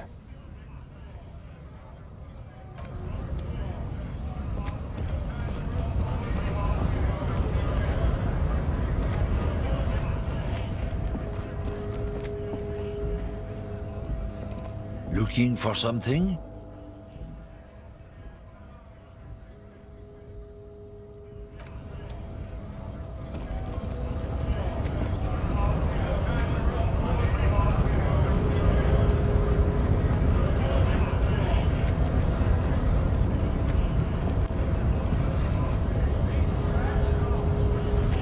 Hola, Wandering Man. How can I help you?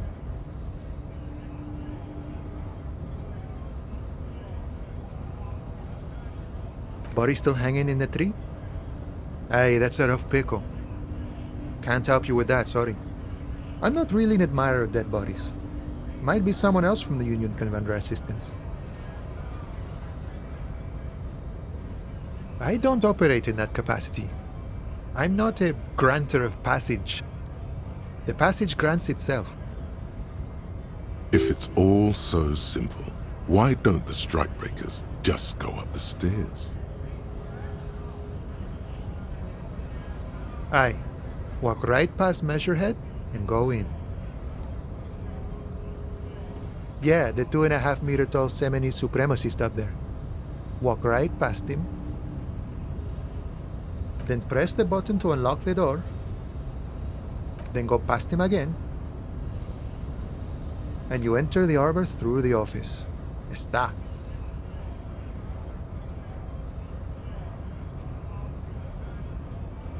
Don't worry, I'm sure it's not completely impossible. For example, you could best Measurehead in a physical confrontation, or you could convert to a Semini supremacist worldview. Or, maybe it actually is completely impossible.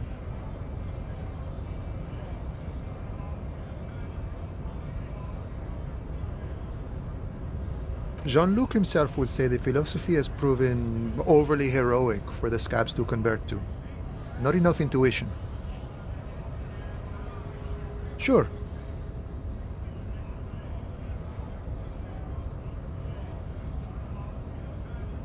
Sorry. Busy surveying the situation. I'm sure you'll figure something out. You guys have all sorts of gadgets these days. Wiretapping, telescopic batons, futuristic circuit bending to infiltrate harbor machinery. Maybe you could even knock that Kowalson crane over using some remote controls. Or calling in tactical air support. You guys have air support, right?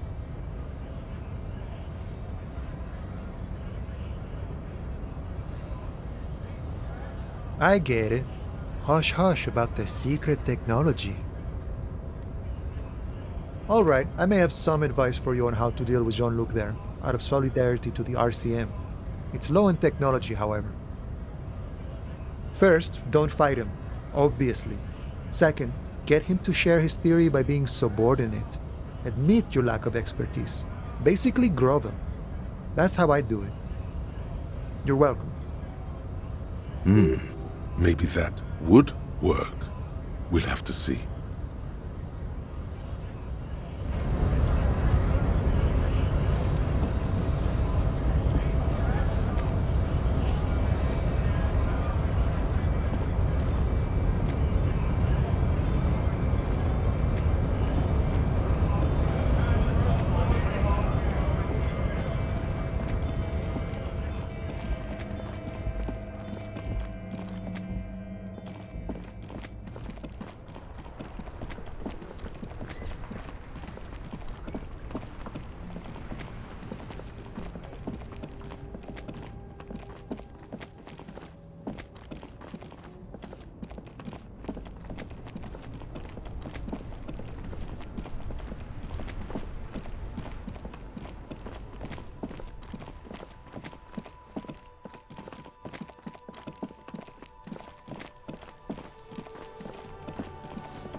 Your race descent has only worsened since I last saw you.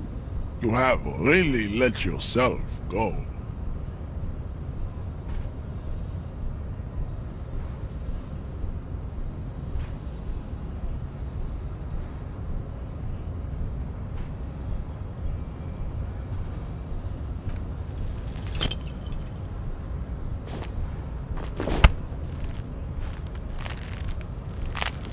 How did this happen? Your little fist is in his giant hand, and he's squeezing it. It hurts. You must be out of your mind, degenerate drunk. Say it. I am a degenerate alcoholic. Your fist cracks in his hand like a ripe apple. Pain shoots up into your brain as he's twisting it more and more. The words to the song have changed. Say, I am a violent drunk. Your hand twists in his grip and the pain blinds you. Still you press the words out of your swollen mouth. Good. Now leave before you humiliate your homoerotic organization any further.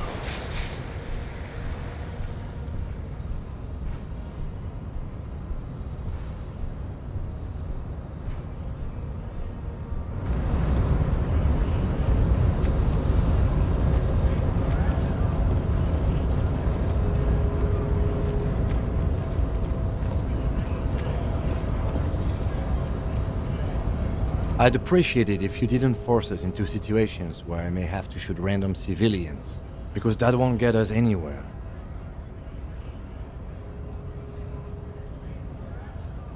I'm not even sure the one bullet my chamber holds would even prick that Hulk.